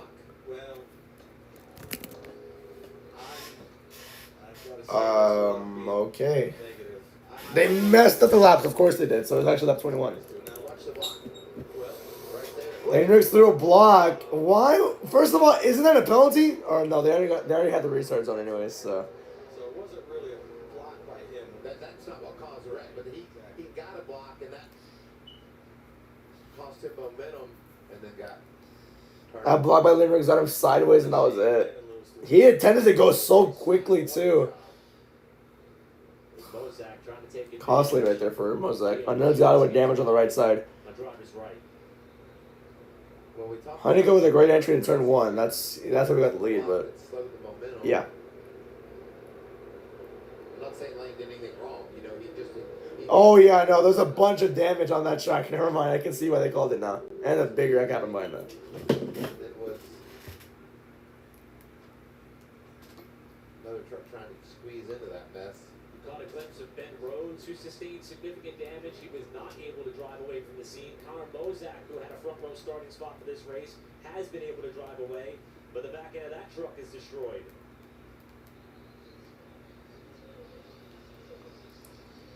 They're not going to be able to get this one fixed. Michael, I don't think you really lay blame on that whole thing. That's what I was thinking, the same thing, Todd. It was just, it's a tight track, it's a restart, everybody's going for it. Right. Lane Riggs did exactly what he had to do. He saw the big run that Landon had. I just feel like that, we need to look at it some more to see if we can figure out what happened when Landon received the block. How it went wrong for Landon. Well, we just saw it. Okay, restart zone's right there, so I think they can already go on the side. Okay, so the 45 tried getting back into line. He turned himself doing that. Okay, I got him. There's a bunch of stuff torn up on the track. Was just doing his job too, you said. And then Landon just by the ever so slightest of margins after receiving the block, he just made a move to the middle of the racetrack that it went wrong.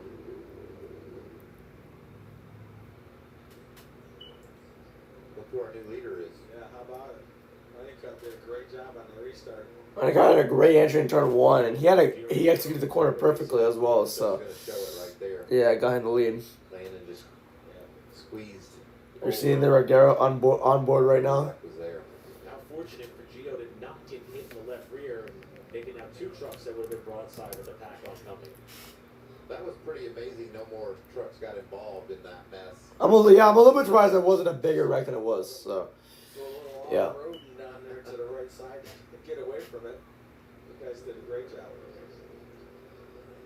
Some of the drivers that were involved in that accident. So in total, it was 6 trucks involved: Mosak, Annunziata, Dawson Sutton, Glenn Lewis, Christian Nicholson, Ben Rhodes. 44 looks after I don't even know how Nicholson and Rhodes were involved, but all right. I guess they hit somebody in behind and they got damaged from that. So that's probably how it happened. Well, just prior to this incident, we saw a pretty scary ride for Ty Majeski. Happy to say he is standing by with Josh Sims. Good. Yeah, Ty Majeski's been released from the care center. Out of the race early, unfortunately, with that brake issue. Did you have any indication of what was about to happen? No, I had a pretty solid pedal, and even initially I had a solid pedal. Then once I got to a certain pressure, the brakes just kind of bled out. I don't know if we were pushing fluid with a crack in the line or a fitting somewhere, but yeah, we tried to let off the brakes and get it back, and again, I had it to that certain point, and then it just bled out, and obviously not enough to slow the truck down. Yeah, I had a solid truck today. One that could have contended inside the top 5. I don't know that we had winning pace, but it would have been a good day for our Menards Ford F-150. And yeah, just a shame that it ended this way. Thanks, Ty. Guys? Yeah, unfortunately. Holy crap, that truck is garbage. After the up of the solid run at San Diego. Oh my goodness, like it's actually got a lot more damage than I anticipated. A lot of work for that Door Sport team to accomplish just to get this thing in the hauler to go back. Yeah, that season's finishing positions chart of his year is just amazing, and it happened again, just straight up and straight down. Topsy-turvy, to say the least. As we just passed halfway, still 7 laps to go in this race. 2 cautions for cause today as we're just past halfway after only 1 last year. A big pile-up on the restart with Caden Honeycutt, the new leader. Oh, the Pirates took the lead 7-6. They were down 6-3, so I guess a grand slam or something on here.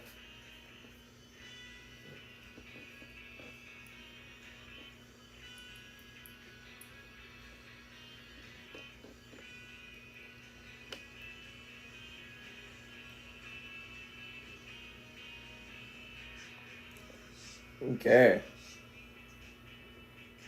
With the 10th pick of the 2026 MLB draft, the Rockies select Tyler Bell from Kentucky.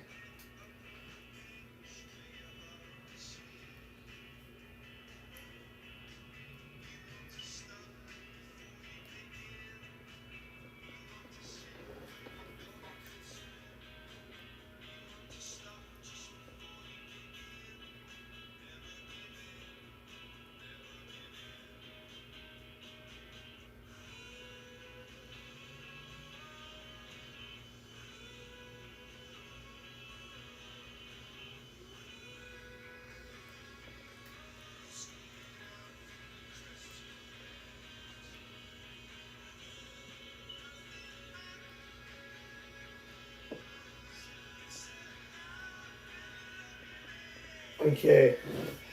Sorry. Okay.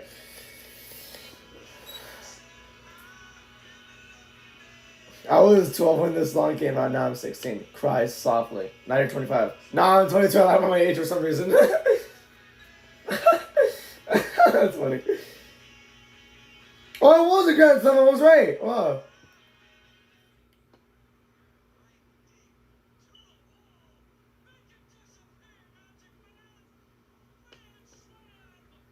Wow.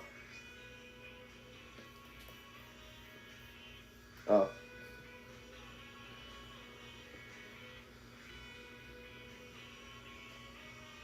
What stats? Slur probability 74% is crazy. The injury is actually legit?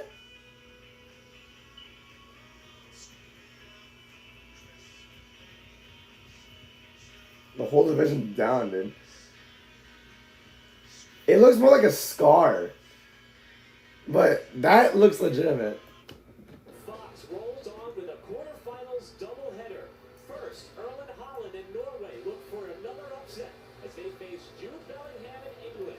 Then Messi and Argentina. I hope England loses. I hope it's Norway versus Argentina. Today, 4 p.m. Eastern on Fox.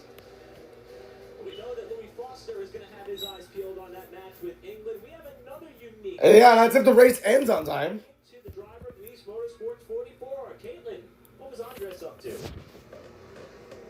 Yeah, that would be Andres Perez. He told me during that interim break following the San Diego race, he actually went back home to Mexico to be with his family and went to the World Cup game of Mexico versus Ecuador, which Mexico, of course, won that. And he said the energy after they won was just such a prideful moment for his family, for their whole country. So he says, obviously, soccer is huge over in Mexico. Football. But some people maybe forgot that actually that's where he is from. And he moved away from there when he was just 17 years old, living in the United States by himself. His whole family still lives there. So he said it was pretty challenging actually coming here, trying to learn our culture, learn our language. But he did grow up in Mexico City doing this style racing, and that is showing up today. He's currently in the 6th position, guys. That's pretty nice. Oh, it's 6? Wow. He just got through some of the. That's nice. He got through that crash, I guess. You can still see all the Okay. grass embedded just above the front splitter of that truck. I think hoping to make it to the end of this stage before they can scrub that off. That was so risky because I was about to spill out water. Imagine if it spilled on my keyboard, my monitor, my phone. Oh my gosh, that would have been scary. Pit road here. Got a little strategy going on here. Gio Ruggiero. They say that they can run from here to the end on fuel. I'm not risking that. I'm not risking that, honestly. All the way to the end of the race. That's a big gamble, I think. With the ball that we've seen. There's this car on my desk. This is a car from Cars 2. Jeff Gordon or Jeff Corvette, whatever they call him. Throttle from now to the end of the stage. I don't put any wear on my tires, so I can save them and then stay out and see what. Pretty nice tires as well. I just noticed that was there. Giro Guerrero started 7th, stage 1 got 7th, and now he's in 22nd. We've run all of this stage under yellows, so yeah. We're still under caution. They keep running these caution laps. It's better for him for sure. And I think there's more that are starting to think the same. Christian Eckes just coming off the bench. We also saw the 5 of Grant Doyle down. However, he's still 1 lap down. So I'm wondering if Oh my gosh. Hey, this may be something we could make work. Let's try it too. I think it's interesting. And I don't even know what happened. Oh my goodness. crew chiefs are going with plans that we didn't think we would see. Just a timely caution, and they. Well, I'm bleeding. Just had this random attack in my mouth. Now my voice is messed up. Okay. And be set to go to the. It's gotta be because we saw Gio Check. Okay, good. shut the motor off, saving the fuel, so it's I don't even know what happened. My voice. The crew chiefs I talked to were saying the window was around 50. These are good tires there, but when you have dude, damn. it gets much better knowledge, obviously. It's just like I felt something in my throat, and then I just started coughing for no reason. I'm like, what the heck happened? But it could be like a 3-lap shootout to the end of the stage. So that's something. Yeah, that truck's gonna suffer with some downforce there. Looks like maybe It'll be 3 to go when they go back green. Spent all of this stage under caution. Can we get to the end of the stage at least? To see this switch strategy last year because both of the stages essentially ran caution free. The caution that ended up ending stage 2 was due to an oil down on the racetrack, but it ended up being the stage break anyway. So we're going to see something here in about 3 laps after we close out this stage. Okay. It's going to be new for Lion trucks. It's certainly going to throw a red. My voice is dying now. Like, damn, that cough just killed my voice. I don't even know. About to go back and I have another stream at 6. That's the truck race. I mean the O'Reilly race. Oh yeah, I'm cooked. The last restart, just before the crash happened in row 2. Row 2 looks a bit different now. Grant Enfinger in the 9. And Finger in 4th or in 3rd, maybe. I don't know. Let's see. Here we go. Is it Honeycutt? Is it Riggs? Maybe somebody else? We never know. Oh, well, Mosak's not even. Oh, yeah, Mosak got damaged. Damn. All right, Honeycutt. I need you to win now. 3 to go. Green flag back out in the air. More tame restart. Nobody tried to make any daring moves before the start and finish line. Honeycutt up front going into the turn. Here they come in a 1 and 2. Oh, some trucks in the dirt. That's all fine there. Oh man. Oh man. They almost wrecked really badly there. Here they come into 3. Honeycutt takes the lead. You can see it, you can feel it, it's happening. And now into 4. Coming down this straightaway, going down to 5. Is that Haley in 10th? Wow. Oh, Riggs almost got forced off the track. My goodness. Now here they come into 5. Everyone just trying to get there to catch their breath and trying to run the preferred lane. Here they come into 6 now. 13 trying to move on to 16 in here. Not going to really work out for him. Oh my gosh, that is a lot of smoke. The spotters are having a horrible day. 2 to go. Someone's having a really bad tire rub. Butcher almost got turned by the 76 of Foster. That's for the 10th spot as well. Goodness. Honeycutt's at first. He's gone now. 7/10. Foster really battling Butcher for that spot right there. Goodness. Here's Regaro, the onboard of him. Regaro, oh wow, Chris Wright is in the grass. Okay. Regaro's in 15th right now. I honestly would not be a tryhard in this on this green flag run because, well, we're already gonna have a caution. We're not in the top 10, so I'm not gonna try too hard for this stage, really. So yeah, and plus I'm gonna fuel anyways. So yeah, or I'm gonna try to stretch the fuel, so I'm gonna save as much as I can. Final lap of stage 2. My voice is not gonna last 40 laps. Oh my gosh, man, I'm actually really worried now. I'm like straining it every time I talk. Goodness. Final lap of the stage. Shut up! Is that a cat? So irritating. Kidding.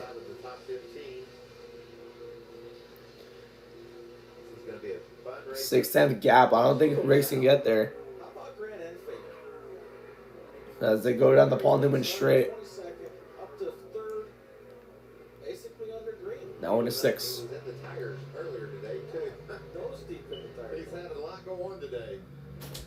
And now into 7. How do you do your dates? What do you mean dates? Like when you write on the paper? Me? Like how do I do? Yeah. Like The day first, right? The like 12th of January and the first. No, the 12th of January and number 1 for January and then. yeah, because that's the correct way to do it. Oh, Honeycutt wins stage 2, by the way. I thought it was one. Like, okay, I thought it was for you, what's January 12th? Put January 12th on how you write it. I'm weird. Like, no, like, how would you write January 12th, 2026? 1/12/2026. No, that's not how you do it. I've been doing that my entire life. Well, no, that's the wrong way.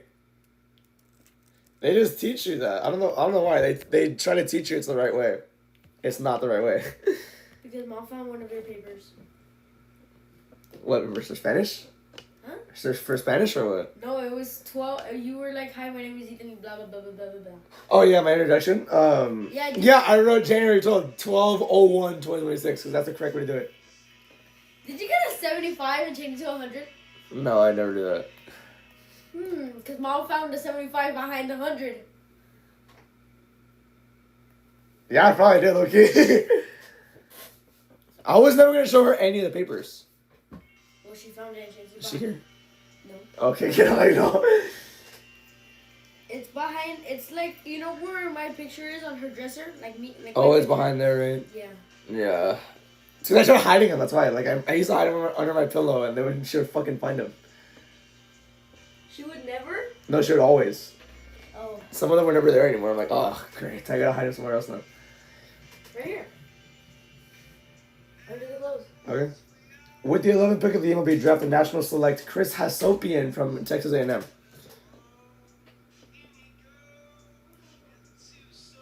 The last theme song Jim Johnson ever made.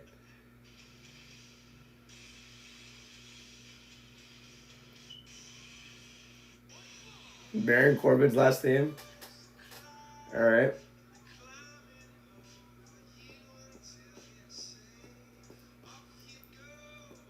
With the 12th pick of the 2026 MLB draft, the Angels select Jared Gridlinger from Huntington Beach High School in California. Nice.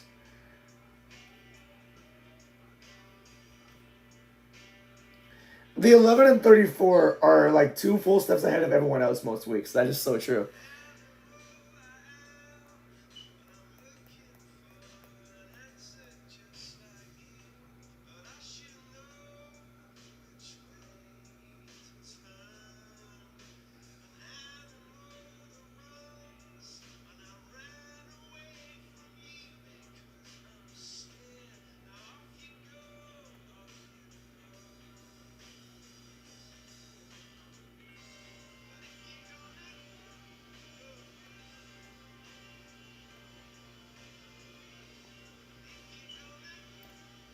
All right. I forgot to tell you how.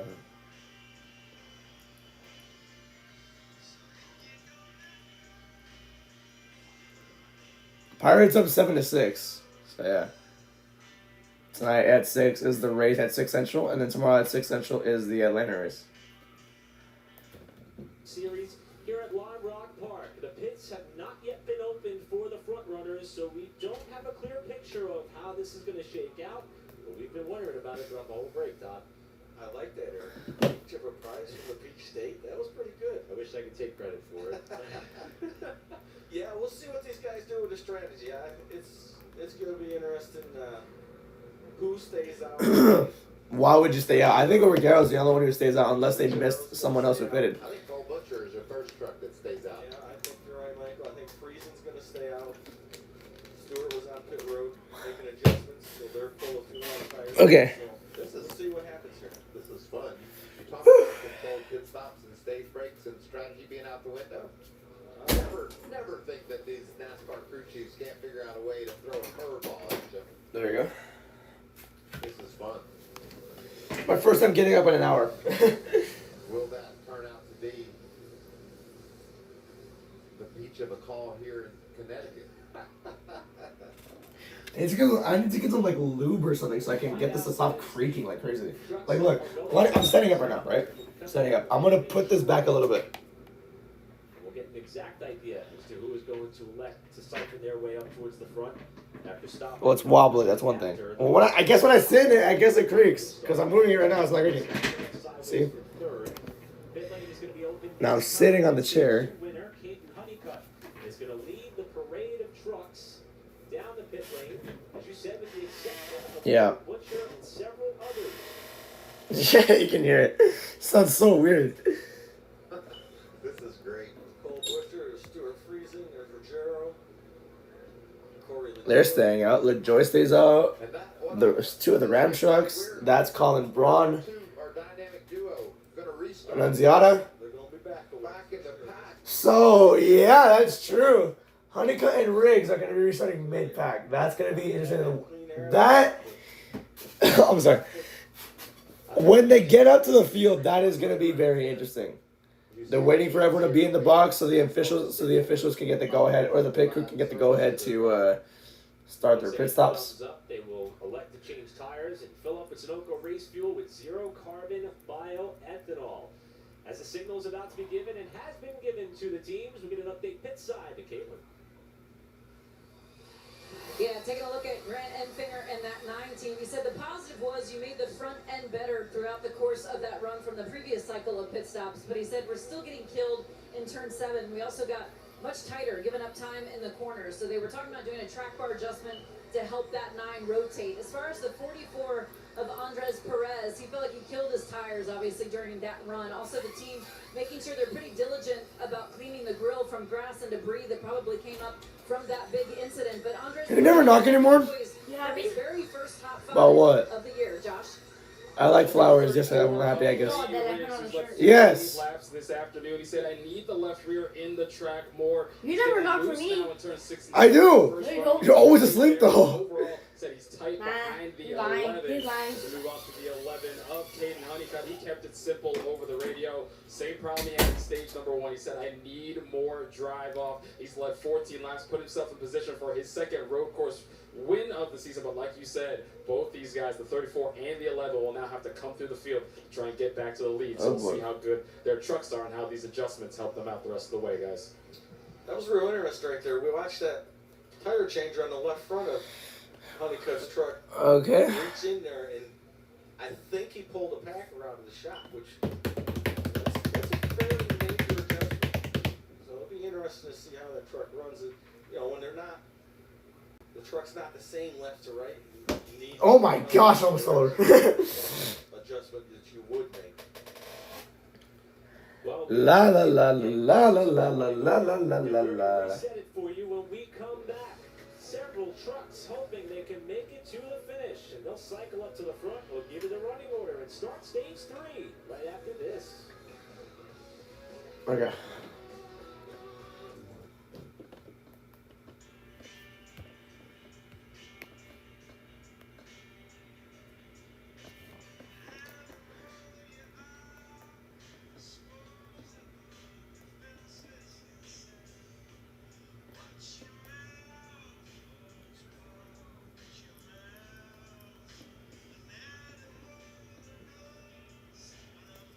All right.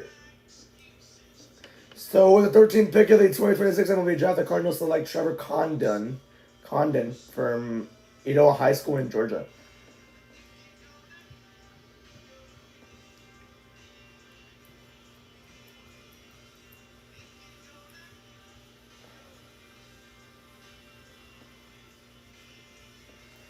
I forgot to tell you how.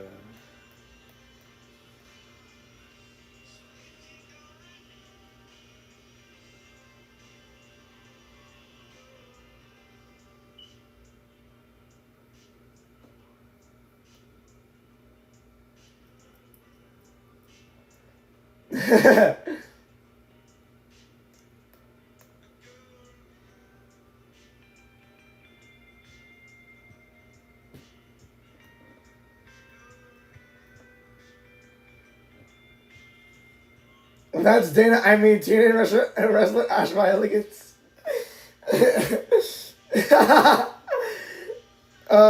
Big Joseph, I love you.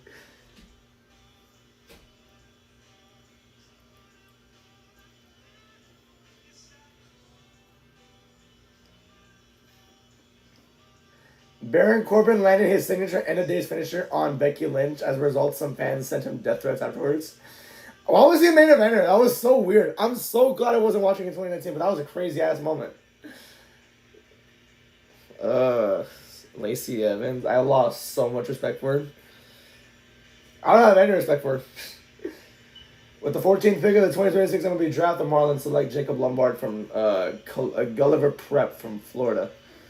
Never heard of that, but cool.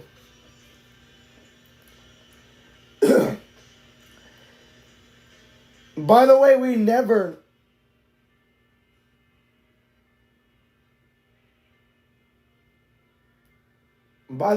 got a good angle of the Majeski crash except for one. Music City Grand Prix, Sunday, July 19th, right after the World Cup final on Fox. It's going to be a great race to watch. A great lead-in, of course. They're even having a watch party for the World Cup there at the track. Those cars will be singing. There's a World Cup right after the race. All right, that's cool. And you'll be able to see that driver, Louis Foster, in the field next week as well. I was trying to. Oh, wow, Wilkesboro. He's gonna come back from Wilkesboro. All right, but. Oh no, I guess that's for Nashville. Never mind. You're talking about IndyCar. Yeah, Louis Foster though. It started 26. Stage 1 got 23rd. Stage 2 he's got 11th, and now he's in 11th right now. So that's pretty cool. Opposite those are. Never been in Lime Rock, and there he sits competitively. Started in the back, learned a lot early, and now he's in convention. I was watching the last few times he had got on the TV there. He's actually racing now. He's up there racing with trucks, trying to make passes. So his learning curve, he's done a great job. Now, when the caution came out, we had Honeycutt, Riggs, and Enfinger as the top 3 for more on the 9. Here's Caitlin. Okay. Well, guys, we've documented the up and down struggles for this team and the different issues that have kept him from having a good finish. And once again, problems plaguing this group. Just talked to the crew chief, Derek Smith. They were having voltage issues, ended up having to change a battery. So he has dropped significantly back to 17th. Oh, that's not good. Wow, what a shot. Well, Honeycutt's no longer the leader, so I should probably take this away. I don't even know what lap it is either, because Fox hasn't showed it since stage 2. Okay. We'll see what happens. The fuel pump giving up, and now battery gives up. It's just what a shame. Stage points today. Honeycutt, Riggs have gotten 19.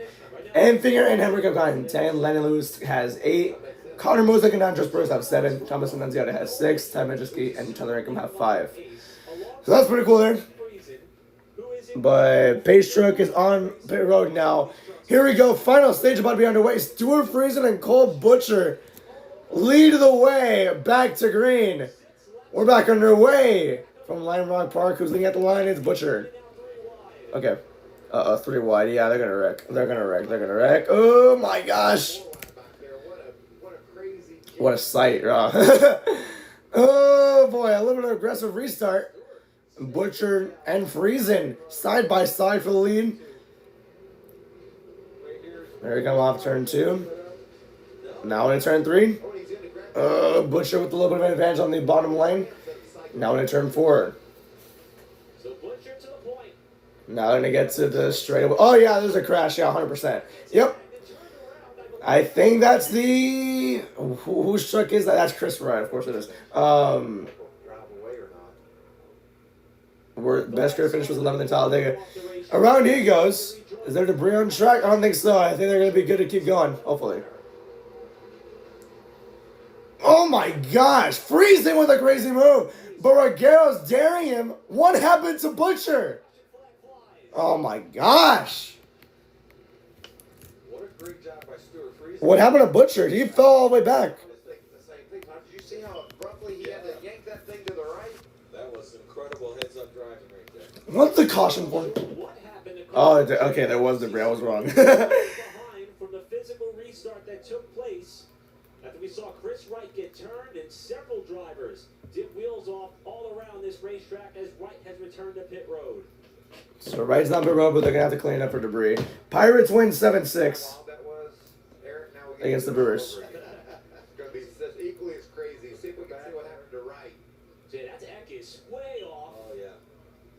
Great call, Eric. That's exactly what happened. What happened to Chris Wright? Like, what happened to him? Lane Riggs was all 4 off of the dirt. Can't even see what happened. Yeah, there's way too much dust. I just guess everything stacked up, and I guess the 81 was an unfortunate victim for that. Now both Eckes and Wright have come to the pit lane for repairs. Teammates got together. Now this was what happened to Butcher. What happened to Butcher? I just saw him fall back out of nowhere. Oh, okay. I was wondering. I was like, freezing to the outside, and I was like going crazy because, like, damn, that was such an aggressive move. Gio didn't know what happened. He had to... But I did not know the 13 was slowing down like that. Why was he slowing down like that? Friesen surprised him.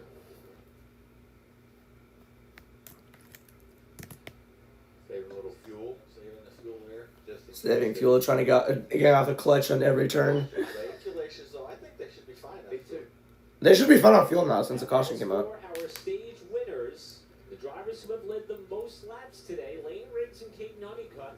Caden is up to the 5th spot. Wow. With Riggs just behind him in 6th. So 5th and 6th, that's where they are right now. This fuel is cooked. This fuel is cooked. Position like those two did. It's really impressive. Okay. And you know, another guy that's got himself back into the conversation, look at Landon Lewis. We saw how much speed he had, and there he is in that 45 truck, right behind our 2 dominant trucks. Keep your eye on 45. The intensity continues to ratchet up. We're under caution after Chris Wright got tagged by his McAnally ultimate teammate.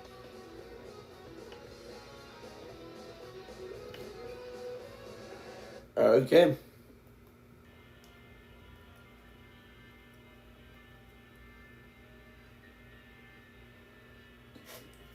Today's free Slurpee day at 7-Eleven? Okay. What does that have to do with me? I don't live in Florida.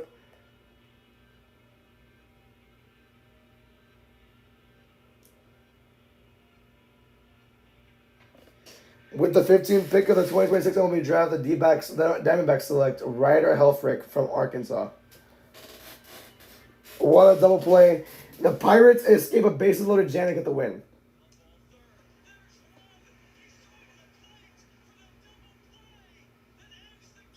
Wow, that's cool. Current Saturday Night's main event card: Cody Rhodes and CM Punk versus Gunther and Sami Zayn. Danhausen versus JD McDonough, and Paige and Brie Bella versus Fatal Influence for the Women's Tag Team Championships. I want Fatal Influence to win that. I really do. So, with the 16th pick of the 2026 MLB Draft, hold on just a second. The Rangers select Gio Rojas from Marjorie Stoneman Douglas High School in Florida.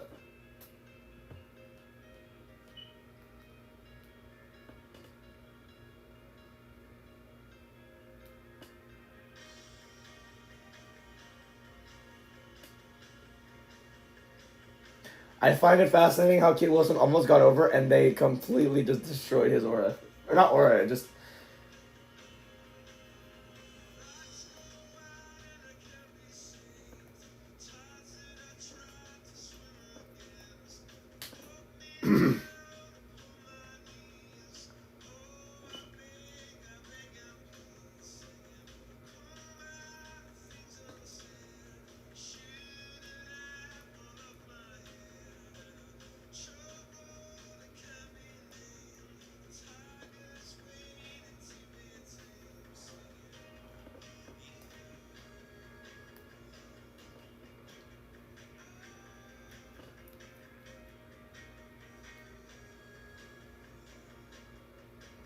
What? Paul White's McDonald's order from when he was in his 20s. 2 Big Macs, 20 nuggets, 3 sets of fries, a drink, a milkshake, and an apple pie. I want to see content creators do that. That's 13,000 calories? What the freak? He was eating 13,000 calories. How is he alive? Damn. Wow. That's crazy. Why couldn't the Wilkesboro be a Friday night race? Is because the O'Reilly series is not racing in North Wilkesboro right now. Lime Rock and how cool it was being on the Naval Base Coronado, it's equally as cool going to North Wilkesboro and seeing that all the... No, it is not. Watcher's just saying BS all the time. That's why I don't like him as commentator. Like he's saying it's the same feeling. Oh, it's the same feeling when you go to one track after another. Like going from San Diego to North Wilkesboro, like that's a crazy feeling. No, it's not. San Diego was probably like a once in a lifetime thing, a once in every 5 years thing, because you're racing on an active military base. North Wilkesboro, while it's cool, it's a nostalgia track. You haven't raced there since 1990 or 1996, I believe. So that's that there. Well, I enjoyed racing there. I didn't have very much success overall, but always enjoyed the trip to North Wilkesboro. So a bit of a development here. We saw Cole Butcher slow on what we believed was prior to the caution. However, the yellow came out shortly thereafter. Not quite sure of the scoring loop setup of this racetrack, but I have to believe that if it was to the point where that alternate start-finish line was, he was confirmed the leader, that even though when they got off the corner when the yellow came out, he was still scored as the leader of the race. So what a break for Butcher here. Yeah, the spotter probably yelled caution, and he let off, and maybe another spotter didn't get that word for a second or two. And you know, you're running 150 miles an hour. Cole Butcher started 22nd. Stage 1 he got 22nd. Stage 2 he got 10th, and he's the leader right now. Caution, and the caution was given by NASCAR. That all lined up to put Cole right back up front. So looked like a disastrous moment in the race, but it just was a situation where he got word about the caution sooner than the competitors he was racing. That's easy to do.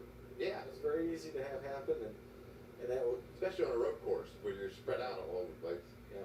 Just behind him, how about this run for Stuart Friesen, who, you know, we mentioned yesterday, he was quite critical, easy for me to say. Stuart Friesen started 18th. Stage 1 he got 18th.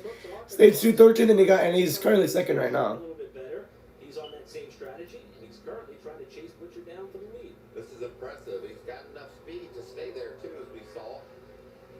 with Butcher on the first couple of corners before he cleared him, and Gio Ruggiero kind enough to give us all these beautiful pictures out of that 17 Toyota. Gio Ruggiero started 7th. Stage 1, he finished 7th.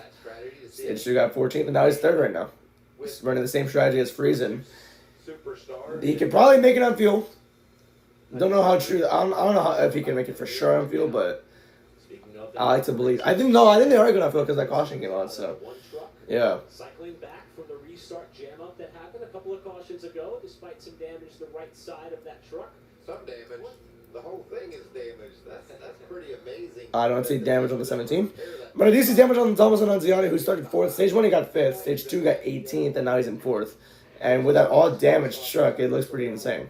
I hate how this chair makes noise because it makes people think something else. In a car that looked certainly a lot cleaner. This car was so Annunziata won yesterday's race. Thomas did a great job. Like I said, he just hit his marks every lap. Just run away from these guys. His nickname is Hollywood, and he starred in the ARCA race yesterday. What a performance. And that was a good one. Second consecutive win at Lime Rock. First driver to Nice. win the first 2 ARCA races at one given location since Frank Kimmel at Lake Erie Speedway. 2 ARCA Series was at Lime Rock. 21 years old is Thomas Annunziata. Doesn't he race in the O'Reilly Series from time to time? That was Nitro Motorsports' first win of the year also. It was. A couple laps of caution being added here. Why? That was reported at pit exit, so we'll drop back to the 5th place truck. One of the Ram participants, this one we documented earlier. That's Corlett Joy.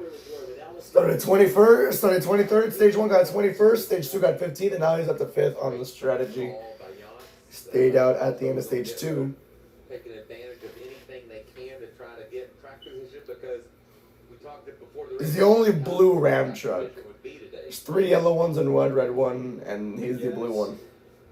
You know, if you don't, it's pretty cool there, I guess. And we talk about dirty air. We talk about it all the time. And the further back you get in that line, the dirtier the air gets, the worse your truck handles. So that's why you see those guys like we watched Riggs and Honeycutt up front in that clean air, kind of look driving away. Okay, now he's currently 6th right now. Highest was the lead. He led 19 laps, and his lowest was 10th. So wow. This traffic and what It's a great day for Honeycutt. Never outside the top 10 at all. Interesting to see how fast they actually are. And I think what you said there at the end is Great day for him. the traffic. Think he can win this race. He's faster than 34. I think the 11's gonna win this race. How narrow the road If we can never get green. how tight things get. They've got a lot going on right there, but they did a nice job on the restarts. A couple of nice moves to give them a few positions before the caution came out. What are they saying, Josh?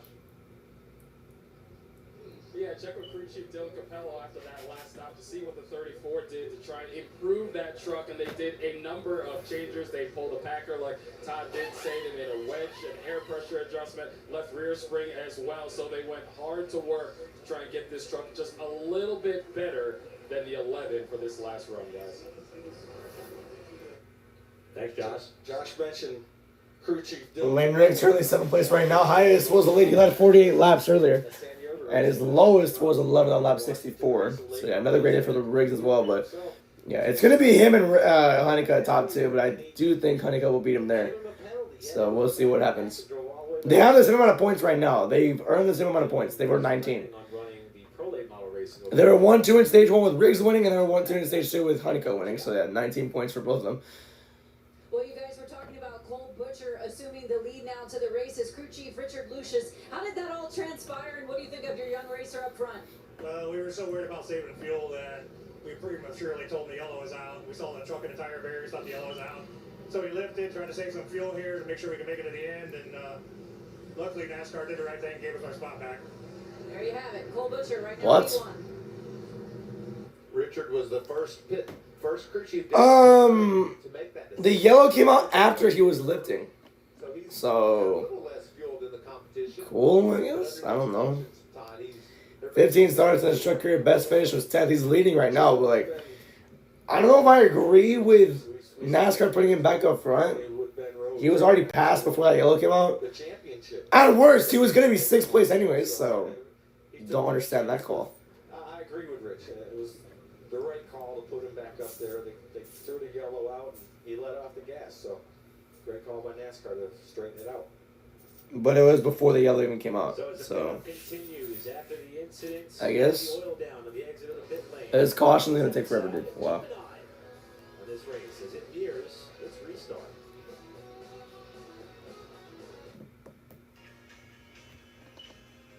Side by side, okay. Really? They go side by side here, but under green. Cool. We ran 5 laps under yellow. Wow.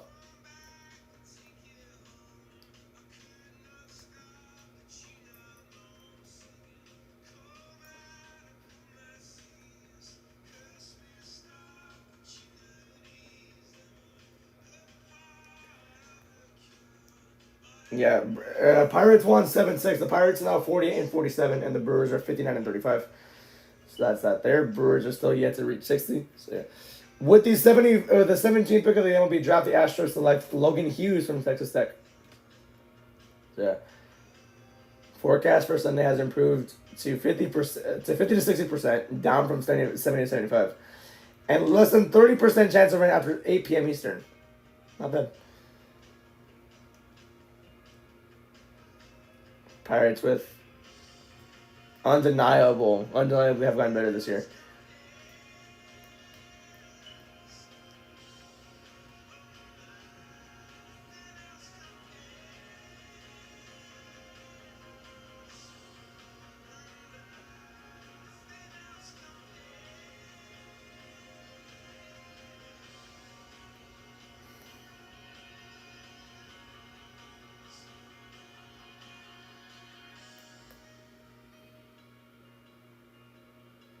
Are they doing a red flag? For what?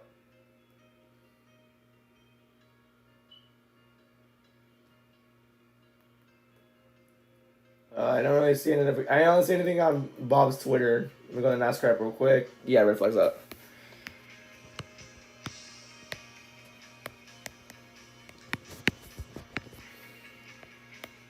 What is it for, though? I really never saw the reason why they are under caution.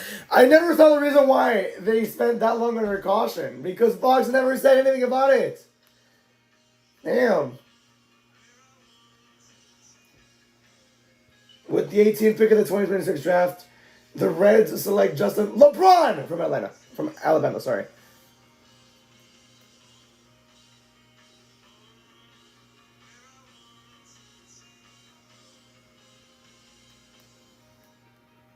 Okay. I'll be right back.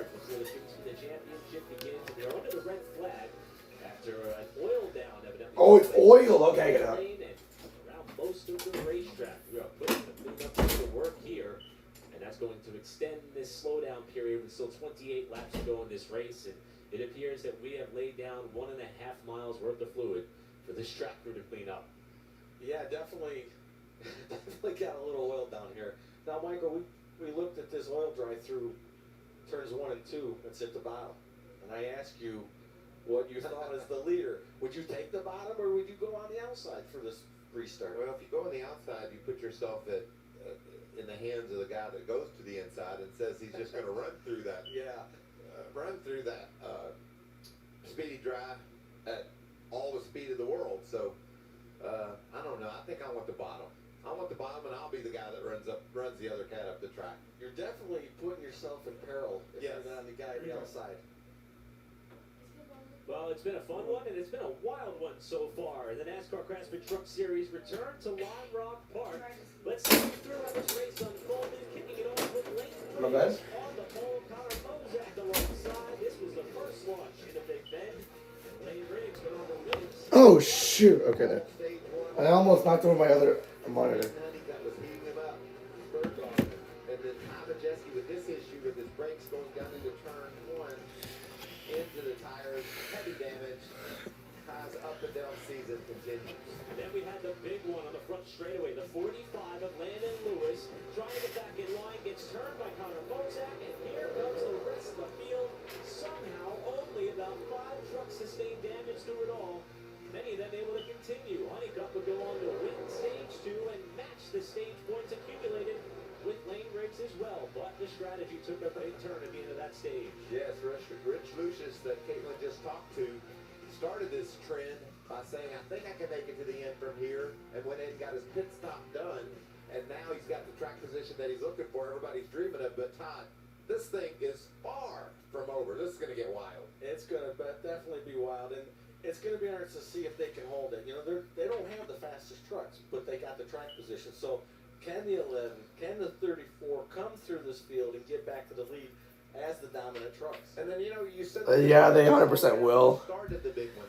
Landon Lewis. They always have fast trucks. I really do think they're going to take the lead after this restart. It's just... So many great storylines as we race toward the checker. And Annunziata's got the big hole in the door. He, too, is right back up in the mix somehow in a race that has been the polar opposite of what we had 1 year ago with caution, strategy, and a little bit of carnage with still 28 laps to go.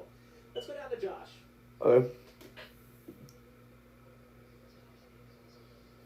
Hey guys, I'm going to catch up with crew chief Jeff Stankiewicz in just a few seconds, but I'll toss it back to you in the booth, guys. Thanks, Josh. All right, let's go to Caitlin then. Yeah, Eric, with Phil Gold, crew chief for Landon Lewis. Obviously, it's been quite an eventful day for you all. How would you assess it from your vantage point? I mean, the day started off really good. We had really good speed. You know, we were keeping pace with the 34 and the 11, and then that one restart, still really not sure what happened, but the damage is not too bad. The steering wheel's still straight. The body's obviously beat up, but Landon feels like it's still good. Obviously, we had to flip the stage there, so we got 3 lap older tires, but hopefully we can get settled out here and get some green flag laps and race. Landon has been so impressive so far this season in his limited starts. He'll be in this truck the rest of the year. What have you observed about his talent levels? He's extremely talented and just tuned in everything that's going on, studies everything, all the aspects of the racing, and looking forward to having him the rest of the year. Thanks, Phil. Good luck the rest of the way. Josh? All right, now we've got Jeff Stankiewicz, crew chief for 00 and the 17 truck. Bring me through the strategy that helped you guys get that track position, first of all. Yeah, we were just kind of stuck there in 7th the whole time, just about the first stage. Nobody's really passing. We did get some track position there right before that caution with the wreck, so we got up to 3rd, but we just didn't feel like our truck's good enough to really drive up through the field. Nobody's really passing. It's really tough to pass, so we just took the opportunity. We were only going to have 2 green flag laps on our tires by short pitting it, and we just wanted to take an opportunity to try and get up front, get clean air, see how our truck drives, and maybe we can maintain a good, solid top 3 finish doing that. And I really thought more guys behind us would do it, and we'd have a bigger buffer, but I still think we're in a better position now, even with the 2 laps on our tires, track position-wise, for the end of this thing, just because it is so tough to pass. Appreciate it. Let's see how it plays out the rest of the way. Thanks, Jeff. Mike, you said track position, track position, track position. Yeah, track position matters, especially for this track. Very narrow turns, but the straightaways are very wide in length, so that's... Yep. That's basically it. It's basically a simple explanation. So yeah, I'm just waiting for them to refire, and we'll be good to go. Right now there's about 29 to go under red. So yeah. They just made a call to do something different than the guys that were dominating. It was definitely Todd. I think the difference in strategy will show because of how quick those the 34 and the 11 are. We'll see though. We'll see. But I don't think they're gonna hold that lead for a while. I don't think those guys that stayed out. I don't think they're gonna be able to really maintain. I think they're gonna make it in on field, yes, but I know they're gonna maintain. There's a lot of information running through those wires to those crew chiefs about what to do and how they might go about doing it.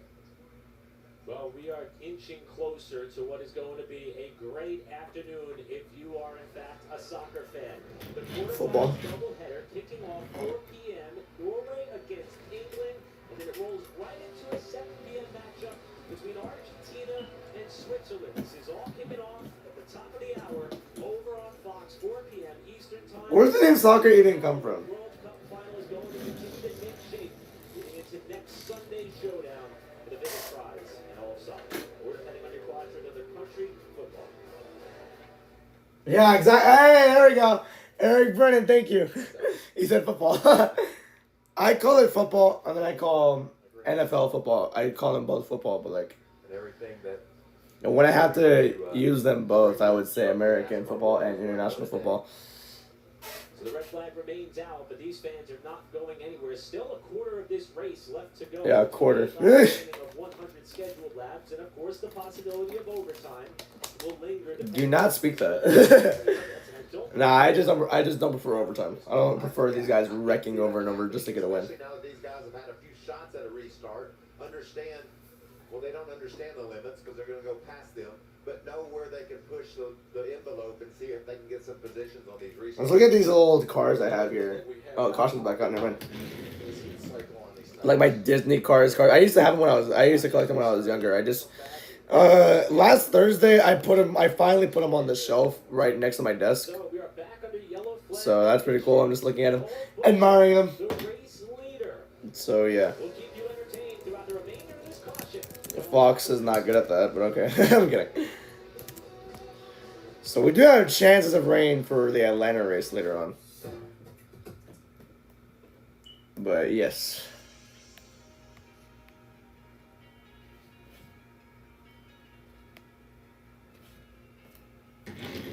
Nobody's really watching this race anyway, so who really cares?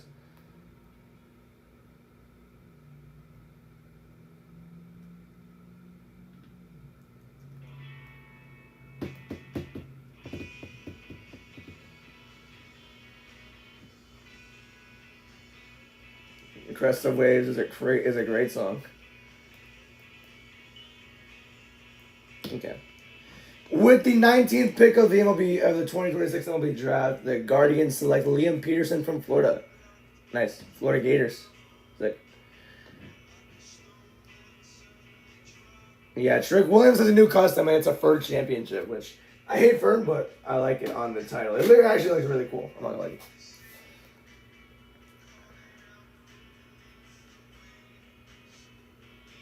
So it was oil on the track. Never again. Woo.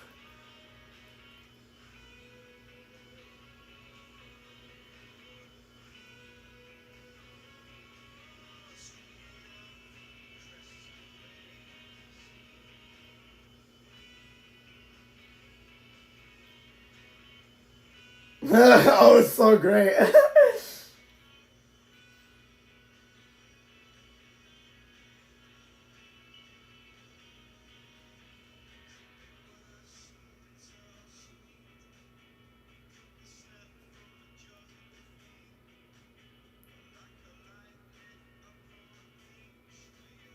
Okay. Dude, how did the finish that fast? It's already 3 outs. I just, bro, I checked and it was barely starting. They got 3 outs so quickly. What the heck? Oh, the speedy drive's really showing. Because they're doing the choose. So it's going to be Butcher and Friesen in the front row. Row 2, Regaro and Annunziata. Row 3, Corley Joy and Kane Honeycutt. Row 4, Lane Riggs and Colin Braun. Row 5, running your top 10, Landon Lewis and Daniel Hemrick. Row 6, Enfinger and Ingram. Row 7, Mini Tyrell and Andres Perez. Row 8, Jake Garcia and Parker Kligerman. Row 9, Tanner Gray and Justin Haley. And running at your top 20, Wesley Slimp and Brendan Queen. So, yeah. Sleeves all the way rolled up, but I'm thinking it might be. I don't even know what lap it is because they keep... They never show the ticker during the yellow. They always take it away, and I don't know what lap it is, so... Yeah, Fox. I think Eric Brent is a good commentator for the series, though. It's been 2.5 hours already. I thought the race would be over by now at this point. I guess I lied to myself. There is some shade across the track, though. I love this mountain, by the way. This mountain view, my goodness. Oh, the green. Oh, my grass is turning yellow. So damn hot over here. So it's actually kind of hot over there too, but it's so hot over here. I would love to explore this mountain. This could make or break. There's a bridge. I just noticed that. Oh, okay, I didn't notice that. I didn't just notice it, but I saw a car driving on it, so that's something there. But pace truck is off, and here we go, back to green for the final quarter of this race. Butcher, the leader, as they cross the line for what could be the final restart of the race. Well, Friesen took the lead. Honeycutt made it 3 wide. 26 to go. Already some smoke in the back. Oh, crash. Who is it? It's a bunch of trucks spinning. Honeycutt around. Friesen around. I can't see anything. Regera takes the lead. Oh, man. What? I don't even know what happened. They're showing some random battle that no one gives a damn about. Show the wreck! Meanwhile, Annunziata in second. Regera leader. Butcher down to third. Tyrell in sixth. Nice. How about Regero? He was the first one to come up here with that alternate strategy, and now he's leading here at Lime Rock Park. Meanwhile, in the middle of the pack, you got Cole Butcher and Landon Lewis. I'm sorry, that's not middle, that's third and fourth. Battling for the top 3 spot right now. Landon Lewis back in the top 5 after that scary wreck, or that spin at the start of stage 2. Ooh, blocking going on for that 3rd place spot. 25 laps to go. Officially 3/4 of the way done with this race. 25 trucks on lead lap right now, and 29 still racing. Oh, man. Oh, wow. Yeah, Regero did that by himself. He pushed the 13 into the 52, and the 52 spun out, the 13 stayed in third. But Gio Regero stays in the lead. Nicely done there. Here's an onboard. I don't even know who this is. Oh, Lane Riggs wrecked Honeycutt. Wow. I need to see another onboard of that. It looked like he just wrecked him going in the corner. He could have been just avoiding the wreck like Michael Waltrip said, but Waltrip says everything that's BS. But I do think like he was being over aggressive going into the first turn, so it could have been him wrecking, and you never know. But I need to see another replay of that. Ooh, Andres Perez on the apron, and just hit the curb, but he stays in 7th place, 5 seconds back. Dude, my voice is dying. Oh my gosh. He's a road racer. He understands how to do this. Landon Lewis in the 3rd. 24 laps to go here in the trucks. Blah, blah, blah, blah. Annunziata and Regero battling for the first spot. Not battling, but they're close.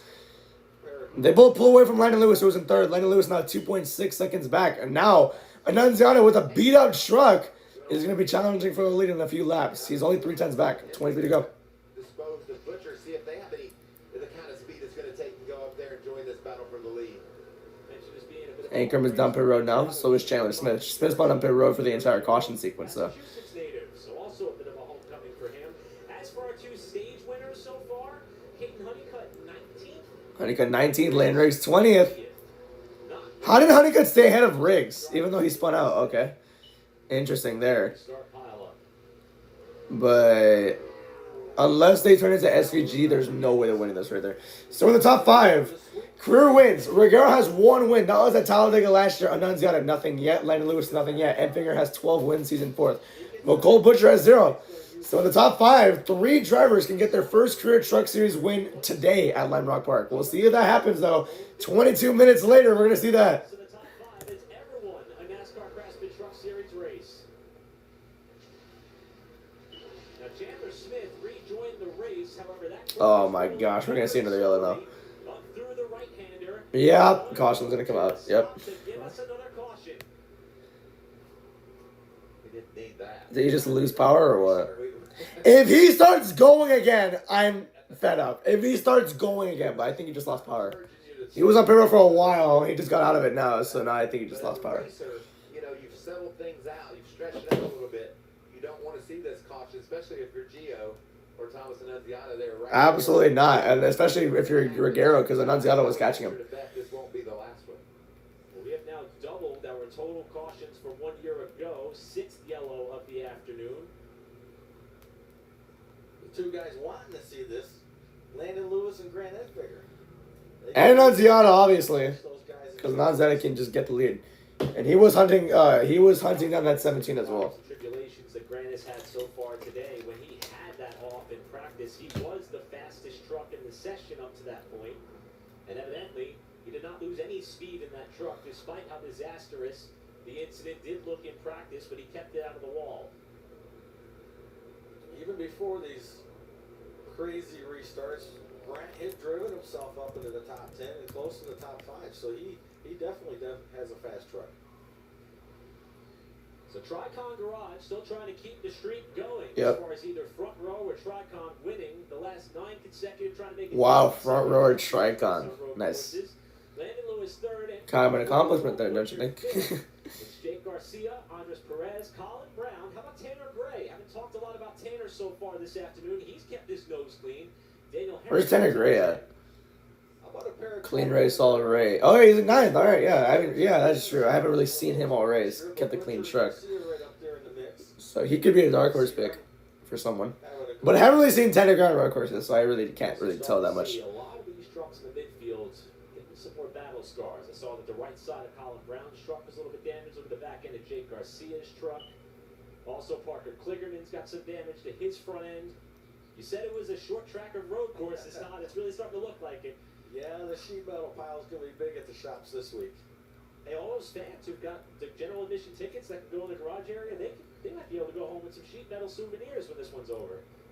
Get these teams to cut them off and leave the net. I think Jackson Lee might have just gotten the free pass around the field and going up and get back on the lead lap. So Jackson's done a nice job in that number 2 truck. Driving the Carolina Closets number 2. He's got 30 representatives from that company here in attendance at this race, hoping for a strong showing. We've been talking about some of the standings and all that is going into the battle for this bubble spot and the regular. So as they run, Lane Riggs is a 62. Lane Riggs is 62 points ahead of Honeycutt in the standings right there.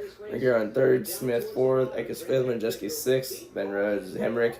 Enfinger, and then there's Jake Garcia, and Anchorman and Friesen are just outside. Meanwhile, Enfinger and Garcia. Oh! Annunziata's on fire! Oh, man! Annunziata's on... Can he get out? Okay, he's out, he's out. Damn, dude. Luckily, Thomas climbs from the truck. He's getting everything off so quickly. Oh, my gosh. That thing got hot. Thing was on fire so quickly. Catch your breath, catch your breath. Hope it's alright. On a knee now. Trying to catch his breath. Looks like you got a little... Yeah, it looks like the fumes got to him a little bit. Damn. Unbelievable. What happened there? That was so spontaneous. He's catching his breath. Hopefully he's alright. Hopefully he's alright. I think he is. But that's so surprising. His truck just blew up, I guess. I don't even know. Just caught on fire. One of the most scary moments he may have ever had in his racing career. AMR safety penguin just waddling to him. He's good. That is very strange. What? Oh man. That thing catch fire under caution. I mean, maybe. Oh yeah, how did he catch that under caution too? That was what was surprising.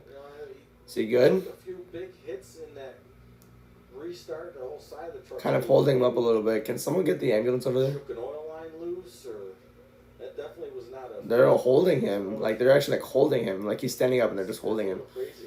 They're stabilizing Thomas there, giving him some words of encouragement. Let's go back and see what. Yeah, was it like how hot did it get in there? Because he is just. Second spot. We were about to get the 1 to go signal to Oh restart no. this race. And there it is. Oh yeah, there it is on the right front. He just catches on fire and that entire thing just. Oh wow, yeah. Okay, that was on fire for a while. And with the motor just keep running. Ay. And he is struggling right now to just get his way out of that truck. Coming to a stop really quickly. Took him a while to get out of it too. It was alright. It's going to unfortunately extend this caution. And perhaps more unfortunately end what Is he appears okay? to be a threat for a first career Truck Series win for Thomas Annunziata and only his second career start. Is he good? Like they're still holding him. At Lime Rock Park last year. Like they're holding him just in case he falls. I guess that's not a good sign for me at least. Because like, hey, what if he just faints? Uh-oh. Is he good? Well, with I keep asking that. I'm sorry. I'm just talking to myself at this point. situation right there. Look who's in second place now. I'm more concerned about the dude driving the truck that caught on fire. Man doing a great job. We heard his crew chief talking about his skill set. Dude, can the Penguins get there? Okay, the ambulance is there. Okay, that's good. That's what it's all To about. know. Todd. These kids have. Do they not have water on hand or something? Like, eh. And to be able to be successful at this game, Ambulance is not there. Be willing to put in the time. You've got to get behind the wheel of simulators. You've got to get on the computer. You've got to watch replays of races. They're slowly walking him there. There's a lot that goes into prepping. So I guess he's lightheaded or something. I don't know. I mean, that's concerning to see, though. Or even Thomas. We see fires a lot, but we never really see someone like stumble or struggle to keep balance after that. That's just yikes. I just hope he's all right. I spoke to Ron Horn today about Landon, and you know, anybody knows Ron, he's gonna shoot you. They're just yapping about the race. Well, I'm trying to see if Annunziata's okay, man. I mean, put me in the booth.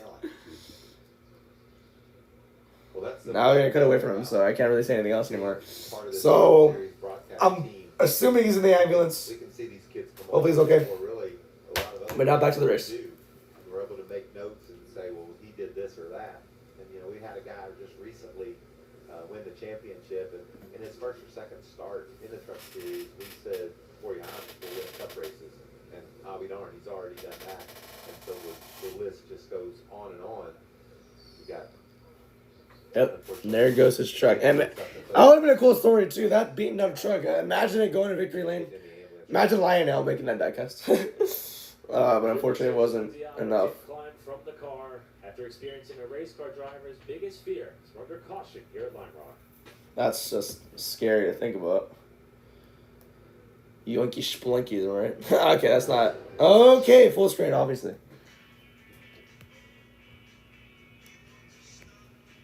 Next Saturday. I don't even know. This game might go to extra innings. The Athletics White Sox game I'm talking about.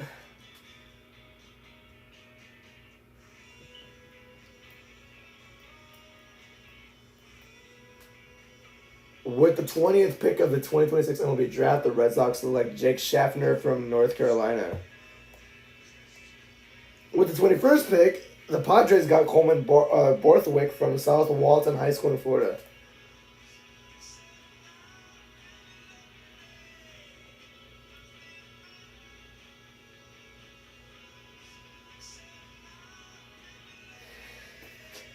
No way they sent the 38 out there just to bring out another caution. Oh.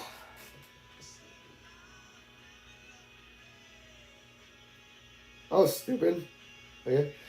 With the 22nd pick, the Tigers got Cameron Flukie from Coastal Carolina. Nice.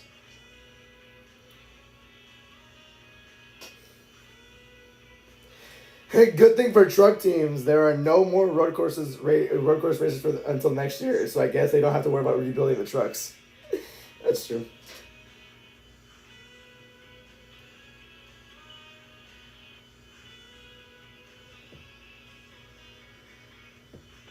Damn.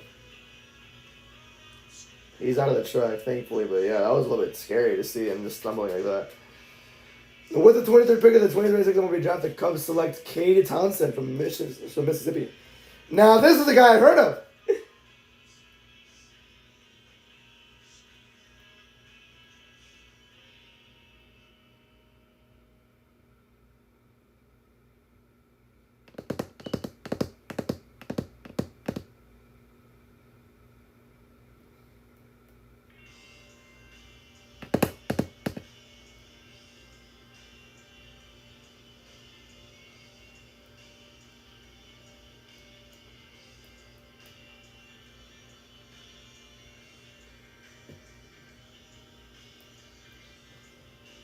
What if?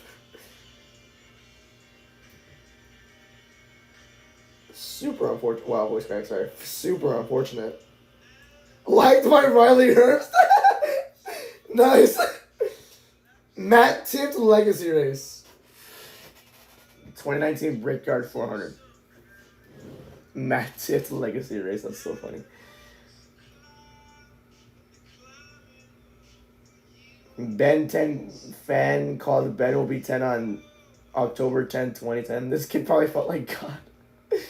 Oh, the White Sox have scored. They're up 1-0 against the Athletics in the bottom of 6. Caution number 6 on a race that had been quite the opposite. reminiscent of what we saw in our debut venture here at Lime Rock 1 year ago, when we have run 32 caution laps up to this point. The most recent one coming after a bit of a combination of circumstances, including Lane Riggs sustaining some pretty significant damage on the turn 1 pileup. Team going Oh, wow. left rear. And nobody mentioned this until now. Making sure they don't have a rut. That's crazy. See the bare bond tape there on the truck bed that they'll apply once they get it bent back the way they want it. You know, we watched Lane from the in truck camera get into Caden. Well, from the looks of that rear bumper, I'm saying somebody probably pushed in the lane there. Yeah, there was a lot of pushing and shoving for sure. A couple of other trucks that did stop under this caution period include Caden Honeycutt, Corey LaJoy, Wesley Slimp, and Stuart Friesen, who was also swept up in the melee at Big Bend on the last restart attempt. So both Honeycutt and Riggs going to be behind the 8 ball here for this final stretch run to the finish, with Gio Ruggiero, whose lone win came at Talladega Superspeedway last fall, looking for his second career Truck Series win, and obviously first on a road course out in front of the field with one of the cleaner trucks that you could find right now. It's funny how the ones that are wind up front are those only clean trucks on the track, and I think that's what we'll have today for sure. A lot of action still left over. Landon Lewis right there, just plotting what he's going to do against this cat, Gio Ruggiero. Just consistent week in and week out. Gio's right there in contention. He's put himself there again today. Ironically, these top 2 drivers are going to be doing some extra next week at North Wilkesboro Speedway, where there'll be a pro late model race and a late model stock race the Friday night. After the trucks qualify, Gio's going to drive a crate pro late model. Landon Lewis will get behind the wheel of his late model stock car he won the title with last season, to try to give both of them some confidence and experience on that racetrack leading into Saturday's Truck Series race. Pretty sure they're gaining about all that they need right now. The confidence is there when you've got these trucks on a track like this. I mean, This is the first time in a while on stream I finished the water. Goofy ass laugh. Oh goodness. Shouldn't we be going back green? Like, what's the hold up now? I think his truck is off the track already, unless something else happened.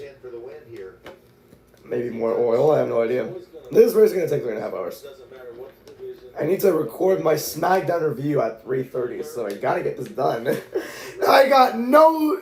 I can't. I'm not gonna eat lunch. So yeah. So I'm not gonna have any time for lunch. Awesome, right? Actually, I might squeeze it in. Wants to go race. They're right. For some reason, my priority is never eating. They're going to be changing the battery on the front row racing number 34, so the tough break continues for our regular season points leader, who seemed to be on par before things got blended with So yeah, like, efforts of the other I record at 3:30. to maybe fight it I'm not gonna have a chance to make lunch after this because it's already 2:43. Update on our man. So yeah. Hold on, let's update on Graham Doyle. It started 25th. Stage 1 got 31st, stage 2 27th, but he's in 16th right now and slowly moving on up in the race.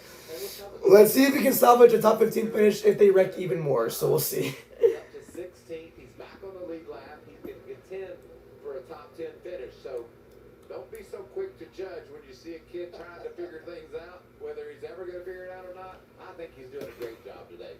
Speaking of good-looking rides, this is his daily driver. Maybe not quite. But this is imposing School picture day.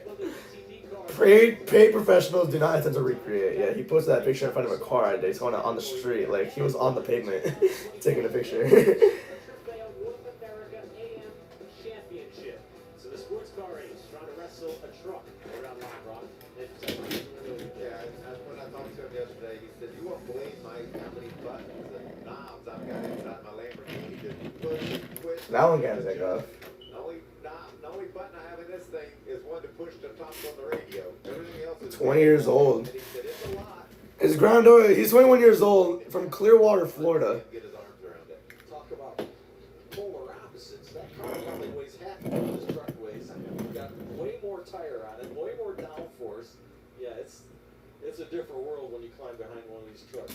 So how about this? By virtue of the choose, Landon Lewis has decided to restart behind Gio Ruggiero. Oh, okay. Brent Enfinger is going to take the front row shot. That's very Yeah, we're gonna see another wreck. We actually might. I really do think. I think we are. Hopefully not though. We'll see how that goes. Just to see, if something goes wrong with Gio's start, you're right there. And now you're kind of limited with what you can do with Gio being ahead of you.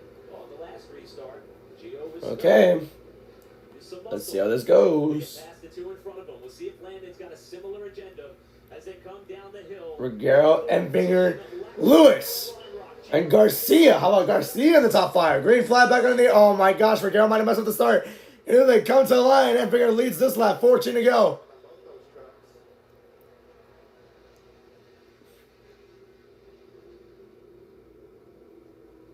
Okay, pretty calm for those two up front. Okay, pretty calm restart, I think, for everybody. Don't show an onboard on a restart. And Regaro clears for the lead. Oh, someone went in the dirt. Everybody's fine, right? Yep. Lewis the third. Passes Jake Garcia.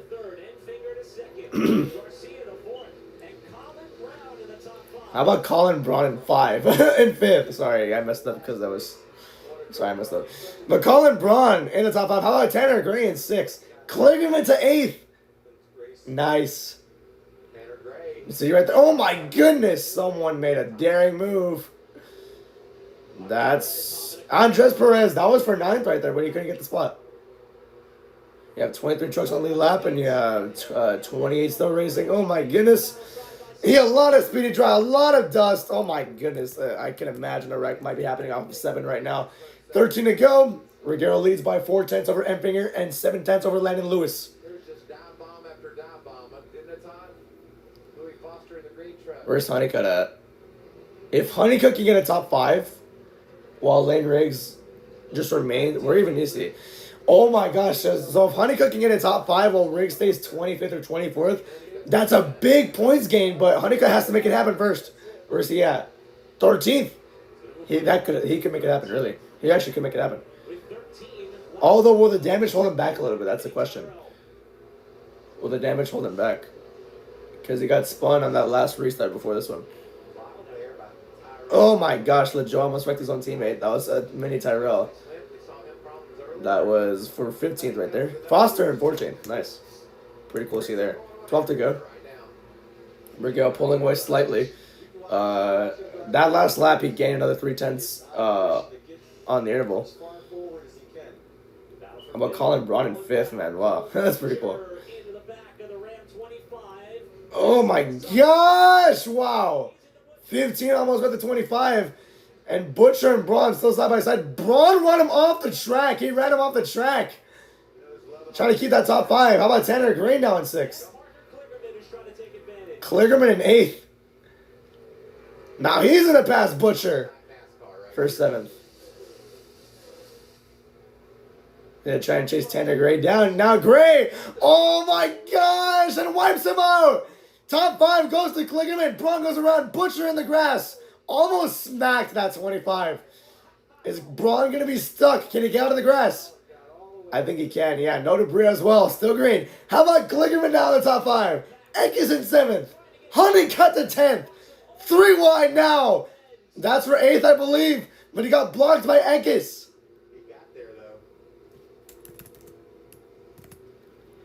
So much dust everywhere, dude. Wow. He got blocked by Eckes. Honeycutt made it 3 wide on Eckes and Hemrick to try and take that 7th spot. Only took 9th. Eckes now door-to-door with the Hemrick. He gets 7th. Dude, this 15 just got loose. Lost the front of the truck before entering the corner, and he just took out the 25. Butcher was already out of track anyways. Colin Braun was running top 5 as well. That's unfortunate. That's really unfortunate. Meanwhile, up front, 8 tenths now is the gap between Regaro and Enfinger. Regaro would love to run these last 10 laps green and clean. Oh my gosh, someone's in the dirt once again.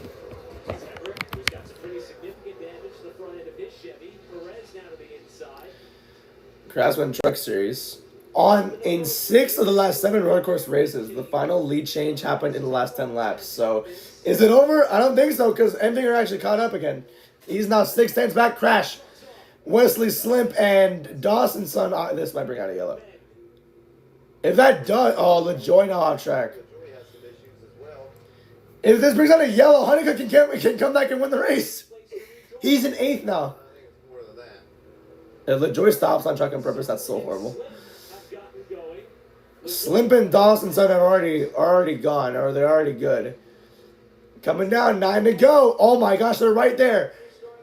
3 tenths separate Regaro and Empinger. 9 to go. Where's LaJoy? Oh my gosh. For what? Corey LaJoy can't get that thing rolling. Is he stopped or what? If he gets going, I'm going to get so mad. And the chaos that has turned into the Truck Series race at Lime Rock is going to continue to... How did this race turn into a crapshoot, man? It was a good race at first. Yeah. LaJoy, 34 years old from Concord. Best finish was 5th like 3 times. That many say is really tough to pass. Honeycutt has gained Oh yeah, so he just can't get going. since the restart 5 laps ago. Lap was at 92. So we got a first look at Dawson Sutton going off course over at Big Bend with Wesley Slip essentially following in the tire tracks. Let's see what happened there. Oh, something happened to the 10 truck. Wow. Dude, oh my gosh, I scratched myself pretty good on that restart. Those guys, no way to control your truck when you dive down into there and get oil. Oh man. It feels like I got up and I scratched myself. I don't even know how I did that, but nah, I kept feeling the burn of it. Now it's gonna start bleeding at some point, which I hope not, but it's burning. LaJoy out of the truck. I just guess he lost power. Don't know what happened there. Everybody else is driven around the racetrack. That always aggravated me. The thing's blown. This is aggravating. Tough break for Corey. Definitely. I mean, it really is, honestly. Dawson's son at 20 years old from Lebanon. Oh, Nash was his home track. Literally his home track. His best finish was 4th in last year's Talladega race. He's looking for an opportunity at what would have been his second top 10 in 9 races. But he'll have to wait at least one more. Good run for LaJoy, though. He was running top 10 towards the end of that run. The pairing with he and his new Don't know what happened to his truck there. He'll also have to wait one more race to yield some more success. Corey LaJoy. I'm kidding. That's running Ram They're going to put LaJoy's truck on the wrecker. just outside the top 10. Or on the tow truck. Louis Foster's up I there. think and I hope this next restart is going to be the last one.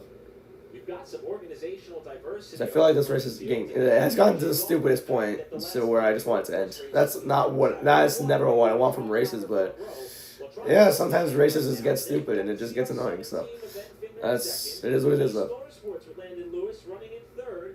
Norsport with Jake Garcia. I might go 0-1. And like the thing is, the reason why the caution, like the reason why I was so worried for a caution to come out is because Honeycutt could really win this race now. He was in 8th. But he was 8 seconds back, so it really wasn't possible. But now he can. And how about Klickerman, too? Started 16th. He has damage on the front, but that's not too bad. Stage 1 got 14th. Stage 2 got 7th. He's 5th right now. And there's a chance. There really is a chance. That's what, if I'm the crew chief, that's what I'm telling the time, right? Yeah, the bent the front, but it's okay. He's got more downforce. It'll be all right. It's going to really help you. So pit road is going to be open this time by for any potential takers. Not going to see any of the front runners dive that way. I wouldn't pit here. We may see some towards the back. They'll have to come in and see if there's something they can do to increase their. If anyone pits, is that a lap added? Okay, yeah. The one person came in. That was Butcher. Butcher went off track, so I guess that's why he's going to come in. They're going to check on whatever damage he got when he went off track. So I'm assuming restart will come on lap 5 or lap 96 with 5 to go. See if they've got other issues. If they're just going to dump some fuel to it. I guess what the that's not the Colin run. I guess what the Cole Butcher team is, or the Cole Butcher crew, I guess what they're anticipating is a multi-overtime race, which is why they're going to dump fuel in that car, or in that truck. So, that's a way to go, I guess. It's happened before. Would not be surprised if it happens here, but I guess that's good, like, just be prepared. Like, I hear this a lot. Better to have it than not need it than to need it and not have it. So yeah. So in case overtime happens, he has the fuel for it. But if he doesn't, if overtime doesn't happen, then he still has fuel anyways. So yeah. 7 to go. From outside the top 20 up toward the top 10, and that's what Rich Lucius, Cole Butcher, and this 13. But they're checking damage, I believe. Or no, I think it's a 1 minute minimum pit stop. I'm not too sure. They slap 4 stickers on there as the still some reports from the field that there may still be some fluid in turn 1 where Corey LaJoie had that problem. Ah, okay, that figures now. Just losing all that fluid off the truck. The reality of Cole Butcher pitting right there. That makes more sense now. He only lost like 5 or 6 spots. So to put those new tires on. Yeah, they're talking about Cole Butcher while they're focusing on Chris Wright. As many as he can get. There's Cole Butcher. Better finish, but why not? Maybe hang back on the restart, hope for some more carnage in turn 1, solve your way through this, whoever's left. Yeah, he was right behind Friesen. So he lost 6 spots. Get a good restart. Yeah, you could get up to the top 15. Get better finish. Same for Colin Brown after the spin that did not draw the caution, with Butcher also getting involved in that one. What a shame. Is there damage to like every truck on the field right now? Like my gosh. I think every truck on the field has had a contact today. Smart, which he always did. He was always a very smart racer. Former Truck Series winner at Michigan when he was driving for Jack Roush several years ago. I keep calling him a kid. He's not a kid anymore. When I knew him back in the day, he was a kid. 19 years Cool. old. Are they double phone? No, they're not double To phone. go, choose up the next time by. And So restarting on lap number 97 then. All right. it's not about to go. And I'm looking forward to every lap of it. Question is every lap from now on going to be green when we do restart this race? Let's say yes. Let's say we've done running over each other. Now, I don't believe that. I don't believe that's correct. I think we're going to see more contact. Can they get off the road, Todd, and then get back on, and we don't have a caution? That's very possible as well. We've seen a lot of guys get off. The thing I hated from the truck booth last year is that they would always root for cautions. Like every race, they would root for cautions. A lot of oil Like, there was one, I think it was, I don't even know what track it was. There was like one long green flag run. And like, you know what would be interesting right now? A caution. I mean, yeah, it would spice things up, right? And like, damn, chill. And it happened a lot. Like, damn, they were so like, oh my gosh, imagine they wreck it. Like, we're going to see another wreck. And they're like, oh, they're like actively rooting for cautions, dude. He's going to finish 24th. So every position Honeycutt gets puts him right back and breaks his back bumper for the points race. Well, that's important as we race toward the regular season championship. That's important to note. But Todd, with 5 laps to go, 4 laps to go. As they run Honeycutt, it went from 62 below to now 47 below in the points. Imagine if he wins this race. I want to see how short that gap is. Wow. Looking to take a pretty sizable swing into the lead that Lane has worked so hard to build, specifically over these last 5 races. What about Lane Riggs? In what will be a 4-race run to crown the regular season champion and kick off the chase for the trucks. Primarily, it's a bit of a short track run to the stretch. After here, we go to North Wilkesboro And then IRP? on IRP, followed by Richmond, and then the 1-mile Magic Mile up in Loudon, New Hampshire. Really? 4? One of the coolest stops. And why is New Hampshire the last race of the regular season? 4 short tracks. People. One of my favorite restaurants, Maker's. That's right. Down the street, go get a big old lobster. Great fan experience. Here we go, choosing it up. All right, here's the choose now. Grant's going to go to the outside and restart on the front row alongside Gio. Enfinger had 3rd choice last time, ended up on the front row and battled through the first 2.5 corners for the lead before rejoicing. All right, so we're going Enfinger in the front row, row 2, Garcia and Landon Lewis, row 3, Clickerman and Tanner Gregg, row 4, Honeycutt and Brad Perez, sorry, and Jess Perez. Running at your top 10, Christian Nichols and Justin Haley, row 6, Hemrick and Stuart Friesen, row 7, Brendan Queen and Lewis Foster, row 8, Minnie Tyrell and Jackson Lee, row 9, Colin Braun and Jackson Doyle, and row 10, running at your top 20, Connor Mosak and Cole Butcher. Lane Riggs is All right. the only truck a lap down. That's what Honeycutt does not want to see. If another yellow comes out. Caution. He should get the free pass. Sounds like you're kind of betting on that call. Exactly! I'm kidding. Here's the race summary. 6 leaders, 8 lead changes, 23 trucks on the lap only after 95 laps. 7 cautions, only 5 actual cautions, and 38 caution laps. Oh my gosh. Wow! Are we surprised? 40% of the race being run under. I was about to say, like, how much, like, any percentage, how much is that under caution? That's so annoying. After last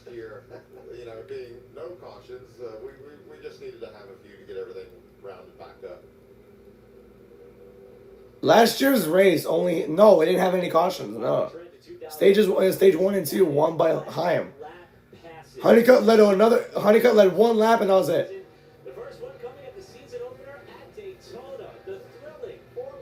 That was awesome. Then Darlington. And then Rockingham. Haim versus Honeycutt. Got that win there. Nashville. Elaine Riggs won on. Last lap pass. San Diego. Oh my gosh, dude. What did not happen that race? What didn't happen? What are the chances we are in for another last lap pass finish for the trucks here on this road course? So what does all that tell you, Michael? Just because you're leading the last lap, you won the race. Well, that's what you get with these truck racers. They're going to push and shove all the way to the checkered, and that's why I love being a part of the coverage here on Fox. Just coming up next, Red Sox and Mets. The first pitch is at 3:10. During the course of the season, the races are short. You got to get. Well, they gotta get this race done. If this race, imagine they boot this race off for the Red Sox game. Damn.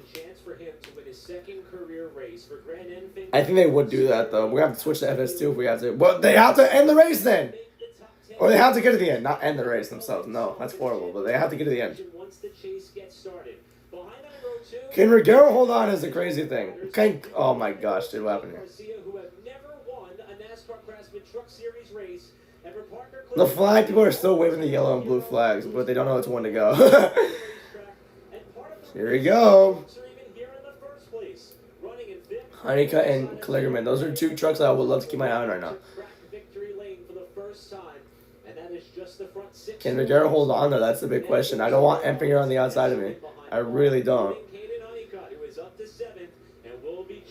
Oh man, here we go. Keeping an eye out for Kligerman and Honeycutt, like I just said right now. Pace truck zooms on a pit road. Here we go. Oh man, it's not green red checker, but it's 4 to go. Green flag, back out in the air, back on the way. Oh my gosh! Daring move on the outside. Empinger takes the lead. Who was that? That's Landon Lewis again. 3 to go, actually. My bad. Oh my gosh. Landon Lewis, the second. Trucks in the dirt. Empinger takes the lead. Oh my gosh. Someone spins out. That's Lewis Foster. Around he goes in the grass. All Empinger wants to see is that white flag. Kligerman to third. Honeycutt to fifth. Oh man. Regero still in third, trying to hold on Kligerman, but Kligerman wants to go and he wants this race won. No, he got loose. He got loose. Oh man, he saves it though. Honeycutt shoving him in that corner though. Meanwhile, Lewis, if he can catch Empinger, that could be his first ever win in the Craftsman Truck Series. Meanwhile, Regero, what a badass corner right there. Clears the 77. 2 laps to go. Hold on, let me just switch this. Oh my gosh, dude, you gotta be kidding me. I hate this thing. Oh, Regero spins. That's a teammate. And that's his race. Honeycutt's a third. Wow, dude. Regero's such a good one. And he gets spun like that. Landon Lewis, he has to be aggressive. Here comes Honeycutt, though. Honeycutt's going to be there to steal it. He's in the catbird seat right now. Oh, man. Honeycutt's catching him, too. Kligerman a fourth. And he's not fast enough to keep up with Honeycutt as well. Honeycutt's catching him, dude. If Lewis is aggressive with that 9 truck, it's going to be pandemonium. White flags in the air. Final lap at Lime Rock Park. We made it. A little bit loose there. Lewis gained a 10th. Here they come in a 2 for the final time. Lewis has to be aggressive. He just can't let this go. Dude, stop showing this. Okay, thank you. Garcia spun out. Oh, my gosh. Almost got underneath him there. Lewis has the room to bump and run him. He's losing time. I figure I might have this one right here.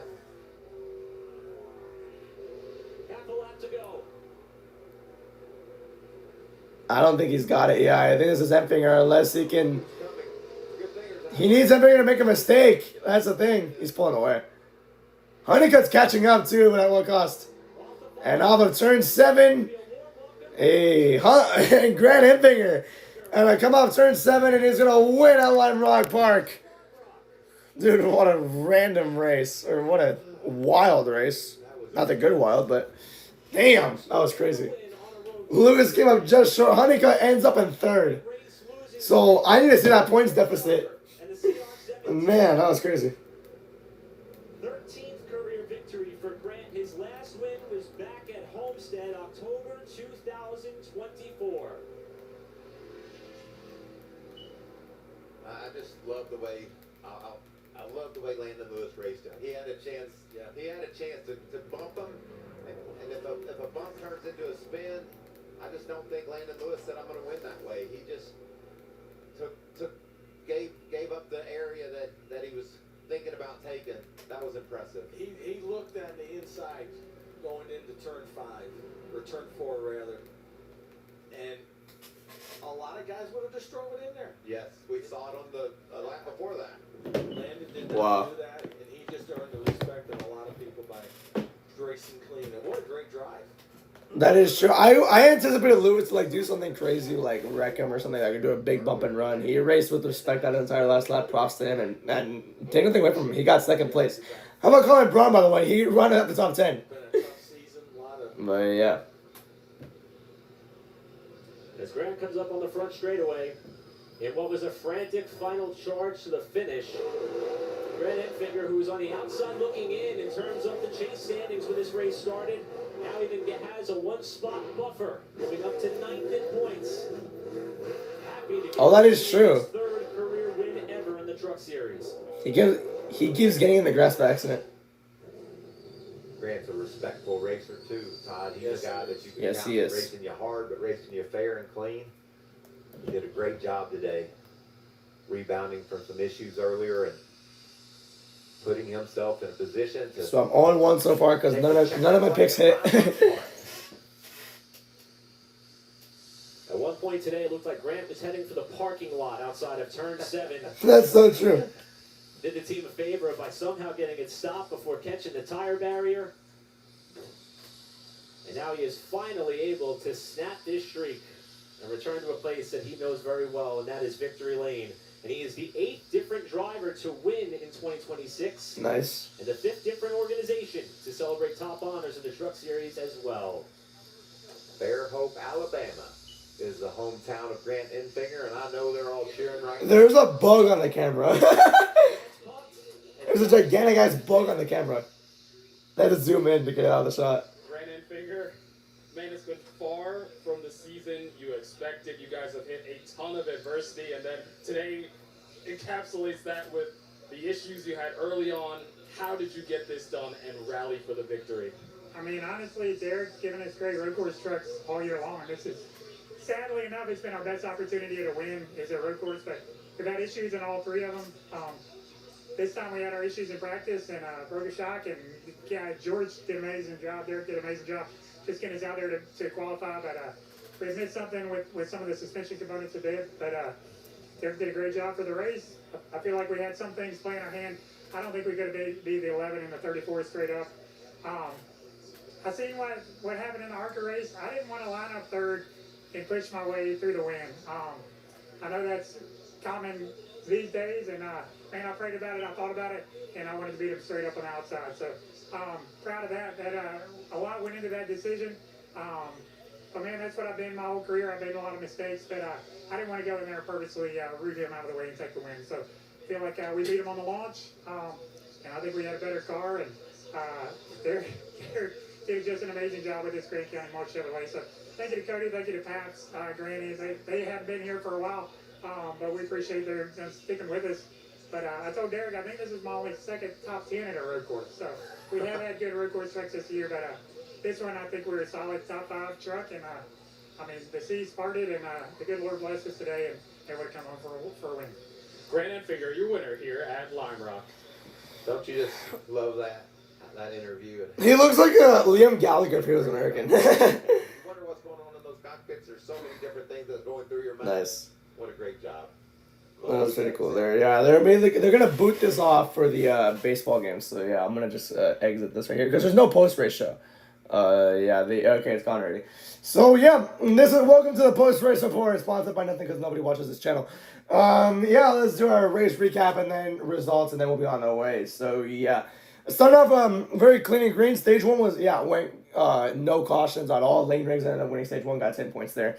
So yeah, and then stage 2 you had your first 2 cautions out. The first one was for Ty Majeski crashing. Ty Majeski, it looked like he just wheel hopped, overshot the corner. And he went head on into the tire barriers. It was a very hard hit. Not even a good angle at all. Thank you, Fox. But not a good angle at all. But it was still from what it looked like. It would look like a really, really bad hit. So yeah, that was unfortunate there. But luckily he was okay, and that was that for Ty Majeski's day though. I think he's gonna remain 6th place in the standings though, so it didn't really hurt him that much. But yeah, obviously he wanted to have a good finisher though, so that's still unfortunate. Landon Lewis spun out on that restart, tried making Landon Lewis spun out on that exact restart. Lane Riggs made a block on the restart, causing him to spin, and then a few other trucks spun out afterwards, but then debris was on the track, which led to the second caution of the race. So yeah, but then after all the dust settled, Caden Honeycutt won stage 2. So that's 2 stage wins for both Lane Riggs and Caden Honeycutt. They both had 19 points each in the stages. But Lane Riggs unfortunately got caught up in a wreck, which I'll get to in a bit. We had a debris caution. And then Chandler Smith being stopped on track, and then Corla Joy stopped on track. So, yeah. Under the Chandler Smith caution, I don't even know what the Chandler Smith caution was for. I mean, that was for, but yeah. So the debris caution, what was that for? I think that was after the Colin Braun, and no, it wasn't. It was the last caution of the race. So, yeah. Debris caution. Lap 66, and that caution took a long time. Because I think it was down where oil was put down on track, so that's unfortunate there. And then they brought Chandler Smith out for no reason, seemingly, and he just, I don't know, he was on pit road for a while. They brought him out just for him to be stopped on track for the caution to come out. So that was a stupid decision done by the 38 crew, really, in my opinion. So. Yeah, why bring him out if he's already broken, if his truck's already broken, why bring him out to cause a caution? That's stupid. So, yeah. Then the last caution was for Corla Joy. That was with 9 to go. Oh, yeah, during the Chandler Smith caution, by the way, the one truck of Nunziata got caught fire. Or no, it was during this one. I'm not too sure. But, yeah. No, it was during this one. It was during this next one, so yeah.